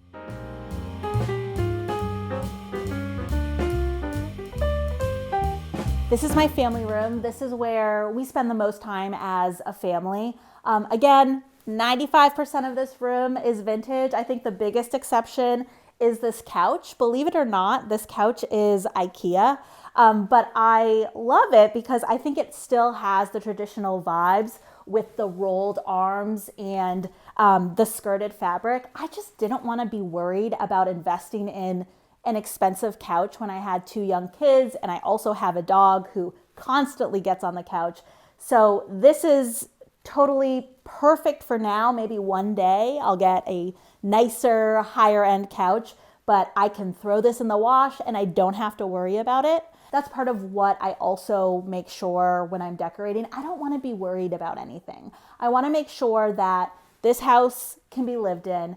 My kids in particular, they understand mommy has breakable things, but they also love them. So they know that they can play on the coffee table, for example. I have a brass tic-tac-toe here that they love to play with. And they know now that the breakable things, they just don't touch. Or if they do, they're careful with them. Like there's almost always Legos and rocks in this lidded dish here.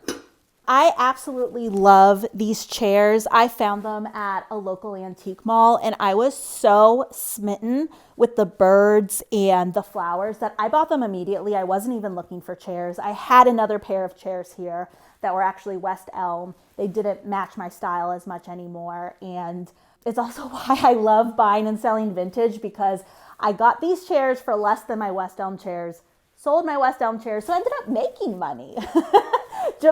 Making money by buying new vintage chairs for my home. But I absolutely love the floral and bird pattern. It really is giving those grand millennial vibes. And then the mahogany legs are a little bit more traditional. When we moved in, the ceilings were painted chocolate brown and the walls were some kind of like peachy coral. And truly, paint transforms everything. And I had my husband paint the ceilings white because I couldn't believe that they had chocolate brown ceilings. And then we hired a painter to repaint them recently because because they still weren't perfect and you could still see some of the brown through. But when in doubt, if a room just isn't speaking to you, looks too dark or too dull, a can of paint can really transform anything. And that was the same with this brick fireplace. We absolutely loved the double brick fireplace. It is a functioning fireplace, but we decided we weren't going to use it as a functioning fireplace. The brick was not a pretty brick. If this had been a pretty old brick, I absolutely would have kept it as is, but it had that new brick, dark red look. So again, I had my husband, I think my brother and my brother-in-law, they all painted this fireplace for me. And I think that's what I love about DIY. Well, I'm not really great at DIY projects. When there is something that my family contributes to, that stays with the design and with the finished product. So I love this even more. It's not perfect, but I love it even more because my family helped me make it be so. So since we weren't going to use it as a traditional fireplace, I wanted to decorate it. I have always wanted one of these brass fireplace screens. They're so gorgeous. They're always really expensive, and I just lucked out and happened to find one for I think $20 at an estate sale. This is actually a fake fern. I have fake plants throughout my house. I like to say it's not that I don't have a green thumb, it's just that I forget to water them sometimes. So I have a fern here. And then I also got this wicker bench off Craigslist when Craigslist was still a thing. And I just loved the way this looked in the fireplace and decorated it with blue and white and put some books underneath it. So I really, really love how this fireplace has come together, and it's something pretty to look at when you're sitting on the couch. I got this credenza off Facebook Marketplace. It was covered in primer, so it was just this weird streaky white, and I was really pleased to find out when we brought it home that it was actually Thomasville, which is a great American furniture company, and that the hardware, which had also been painted, I was able to boil and get the paint off and learn that it was actually brass hardware. So I really feel like for me, the trick with having kids and decorating your home is to have as much storage as possible. So this credenza is completely filled with their toys. I also have more storage across the room that I'll show next, also completely filled with toys, so we can just hide them at the end of the day or if we're having company over. Again, everything here is vintage or secondhand. I absolutely love these 4 botanical prints. And the matting on them is really what sold them for me. I don't think I would have thought twice about them if they weren't matted with this really excellent detail. Again, this was a Facebook Marketplace find. I love tobacco leaf. It's one of my favorite chinoiserie patterns. It's not actually a tobacco leaf. That's just what the pattern is called. So I was super thrilled to find a pair of these lamps. I love decorating with natural items like seashells. So I have a pile of seashells that I've collected over time in this brass pedestal dish. Really, my secret is that I fill most of this with plastic bags, and then there's just a layer of seashells on top. So really, I'm just giving the illusion of an overflowing collection without killing myself trying to find a million seashells to fill that dish with. This box is a special piece. My husband went to grad school in London, so we spent about 9 months apart when we first started dating. And this box he got from his parents to commemorate his time in London. And it's just such a pretty box. And I love how it complements the blue, the porcelain, the brass, and the seashells. I absolutely love decorating bookshelves. When we moved in, again, this was painted wood, so we painted it white. And the way I approach bookshelves, and this is really where my maximalism comes out the most, is that to me, it feels like a puzzle. And so I typically decorate one shelf at a time, and then I'll step back and I'll see how it looks. But my secret for bookshelf decorating, I always start with books, and I try to arrange the books differently across the shelves. Then I will tuck in lots of decorative objects of different heights. And then I also like to put art in the back to make it a little bit more interesting. And I snuck a few plants in. Once I decorated this, I really haven't touched it. I love it so much. Every now and then I'll find a piece and swap it out, but I absolutely love how it looks. I think everything here is vintage or secondhand. I think the lone exception is probably this planter. I think I got it at Home Goods or something like that. And then I also have just all of my pictures of family and friends here on the shelf. There's a lot here, and my goal was to make it look cohesive by using all gold frames. All of these frames are different. Some I find at the thrift store. The thrift store is really one of the best places to get frames, especially if you're looking for color coordinated. They cost like $2 or $3.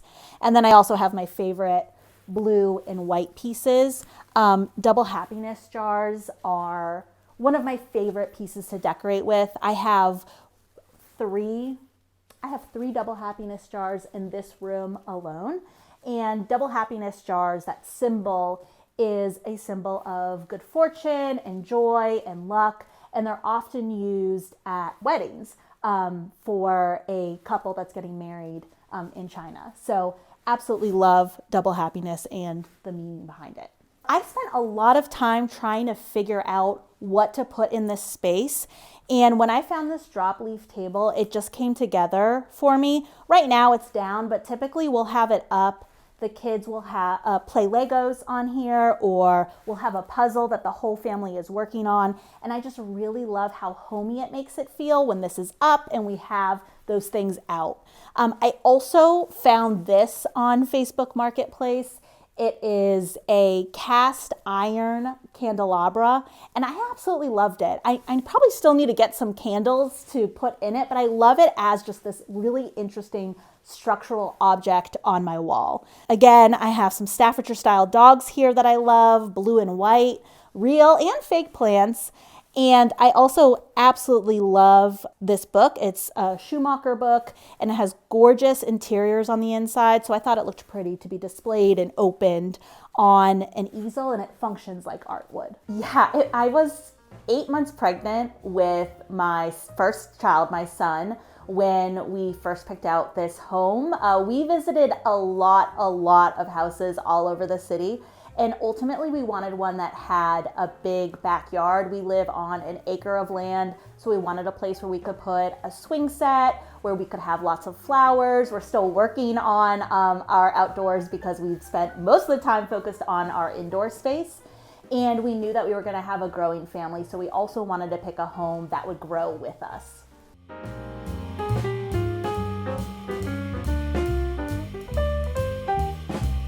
I think a powder room is a great opportunity to have a dramatic moment in a small space. This is my powder room. It's another one of my rooms that's fully wallpapered. I picked this black and white wallpaper. I just love the contrast and the statement it made in this small room. I have a gallery wall right up above the toilet paper holder that features some pieces that I love and have collected over time. I also love vintage mirrors, so I have a gold mirror in here that I love to use. And also, since I have little kids, if you're wondering what this is, it's a mahogany footstool. I just figured if I was gonna have my kids in a footstool in here, I wanted one that was vintage and was pretty and felt like it went with the room. So I found this at an estate sale, actually pretty recently. So we've had like a plastic one in here so the kids could get up and wash their hands. But I absolutely love this mahogany one and how it really fits in with the vibe of the powder room.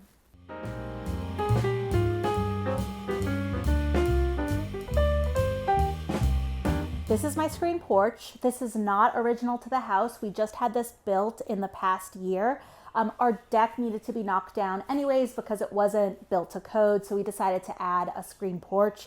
We absolutely love it. We did splurge and add plastic windows, so that way during pollen season, we're still able to be out here and not have to worry about the furniture or anything else getting pollen all over it. So it really is an all-season room unless it's too cold or too hot. I got this wicker set from a family who'd moved from the north to the south. They'd had this furniture for years and they were ready to part with it. So once again, I was happy to take it off their hands. I think eventually I might recover, the gray chair in particular, but I love this cream color and it's a performance material, so it's really easy to clean off. I really imagined this being like a garden, and so I wanted to have lots of bright colors and lots of florals. And over time, that vision really came together with my pillows. Again, if I had tried to buy all these pillows at one time, I never would have. But from antique malls, from local stores, from Facebook, from Instagram, I shop with other sellers on there. I just absolutely love how this space all came together. One of my favorite pieces in this room is this coffee table right here. It is painted to look like bamboo, and if you open the lid, it was someone's wedding present. So I bought it for someone off Facebook. It was a little big for this space, but it works so perfectly. I didn't care that it was oversized, and now I absolutely love it. I think the green is such a nice contrast to the blue rug, and it's such a unique piece. I don't think there's anything else that could have compared to this. So I absolutely love it. Another really fun piece I have is this side table. It has a horse medallion here and some tassels. So I also knew I needed this. Even though I didn't really have a spot for it, it is more of a bar cart. I decided to use it as a side table and put a lamp on it and decorate with some books, and then this beautiful rose canton pedestal dish. This space is more long than it is wide, so I wanted to use the rugs to divide the living, hanging out, playing area from our eating area. And we eat so many meals out here, just when the weather is nice. It's just such a relaxed and fun vibe. I'm also absolutely obsessed with this bistro table I got. It's Maitland Smith, which is a very high-end vintage furniture company. I found it at an antique mall, and I just love the monkeys. I think it's so fun, and this space should be fun. It's outdoors, we're all hanging out, we're all relaxing. So I absolutely love these monkeys, and then I paired them with some wood bistro chairs that I'll eventually get recovered, but for now I think it all works perfectly in this space. I also absolutely love this green baker's rack. Again, I think it's a really nice tie-in to my coffee table and its green legs. And I just have this displayed with some pretty pieces. We do drink out of these glasses, but I wanted to display some of my pretty pink and hand-painted floral glassware. I have lots of crystal, blue and white. One of my favorite pieces is this plate holder. There was always one at an antique mall that I go to that was not for sale, and so when I finally found one, I absolutely had to have it. So I absolutely love this space and being able to display more pretty items out here on the baker's rack. I decided to paint my ceiling a blue. In the South, in Charleston and New Orleans, they call this haint blue, and that is to keep the evil spirits away. So I wanted to honor that, and I also wanted to have a blue ceiling to add some additional dimension and interest to this room, especially since the rest of it is painted white and the floors are a lighter taupe color. Now let's go to my foyer.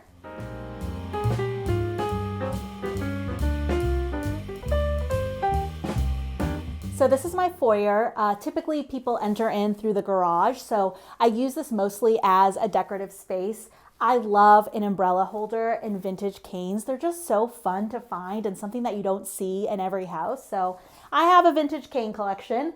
And then I also got this pair of antique Dutch oil landscapes at an estate sale. I originally got them to sell, but they're so unique and so beautiful and work so well with my wall color that I couldn't part with them. So they also were a foster fail and ended up on my wall. This light fixture we recently installed. I got it probably 3 or 4 years ago for $10 at an estate sale. It's vintage, it's Italian, and it just needed to be rewired. So I have a friend whose husband is a handyman. He came, he finally rewired and hung it for me. And I just absolutely love the impact it has on a room. And it's really not expensive to rewire lights or lamps. In fact, lamps in particular, you can take to like Ace Hardware and they'll rewire it for you. So I'm never afraid of buying a lamp or a light fixture because it's really not cost prohibitive to get it rewired, and it just makes such an impact in this little foyer. I'm still working on my stair hallway, but we had awful beige carpet on the stairs and I knew I wanted to rip it out and replace it with a really fun stair runner. So I found this cheetah print. This is not vintage, this is new, but I absolutely love how the cheetah print I think is a really traditional pattern and it matches really nicely with my oriental rugs and just gives a little moment to the staircase. I still need to work on hanging art, but what I do have is a vintage French tapestry that I absolutely love. It looks beautiful as you come down the stairs. And again, it's a fun piece. You don't often see tapestries hanging in homes. And I just love the scene of the three women, the little girl holding her dog up, and the man. So this is just a really fun space and shows that even a small space like a foyer can really make a statement in your home. Right now we're in Raleigh, North Carolina. I live in North Raleigh, which has a little bit more space than downtown Raleigh. My house was actually built on a former pine tree lot. So outside there's lots of pine trees all around. There's deer. So it's really idyllic. And even though I'm still in the city, it feels like I have a little bit of the country here. Always lots of fun animals too. This house is original to the 1980s, 1990s. And when we moved in, really the owners hadn't done anything. I think there were 2 owners before my husband and I bought it. And so we have been working slowly over the past 6 years to really update the home and make it feel like us. Now we'll head upstairs and we'll check out one of my kids' bedrooms.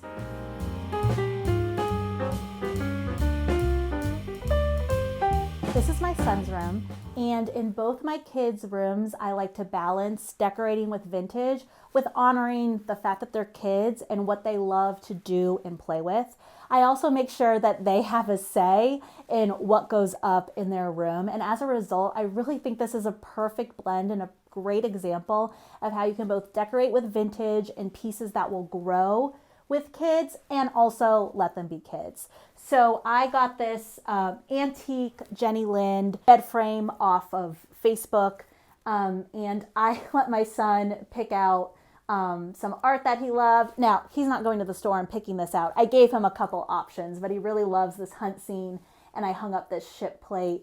Over here is his desk. He absolutely loves hockey and golf, Legos, so I really wanted to make sure that we honored what he liked to do. I got him this brass golf lamp that he absolutely loves. He is a fan of the NC State Wolf Pack, so I got him this little wolf to hang up above his art. And this is just a space for him to hang out, do his homework or a puzzle, and I think it came together really cute. What he also loves is Star Wars and Legos. One of the best ways to incorporate vintage into a kid's room is through furniture, because it's furniture that can hopefully grow with them as they get older. My son loves Legos, and he gets so many that I needed to be able to display them. And so I got this really adorable bamboo inspired mahogany bookshelf, and he just displays all his Legos on it, and I just absolutely love it. And if he ever grows out of Legos, then we can replace it with the next thing he's interested in. I also got him this hanging shelf. I found this at the thrift store, and so we just display his Legos. I really want this bedroom to be a representation of him and a representation of what he loves. I think one of my favorite pieces in this room is this rocking chair.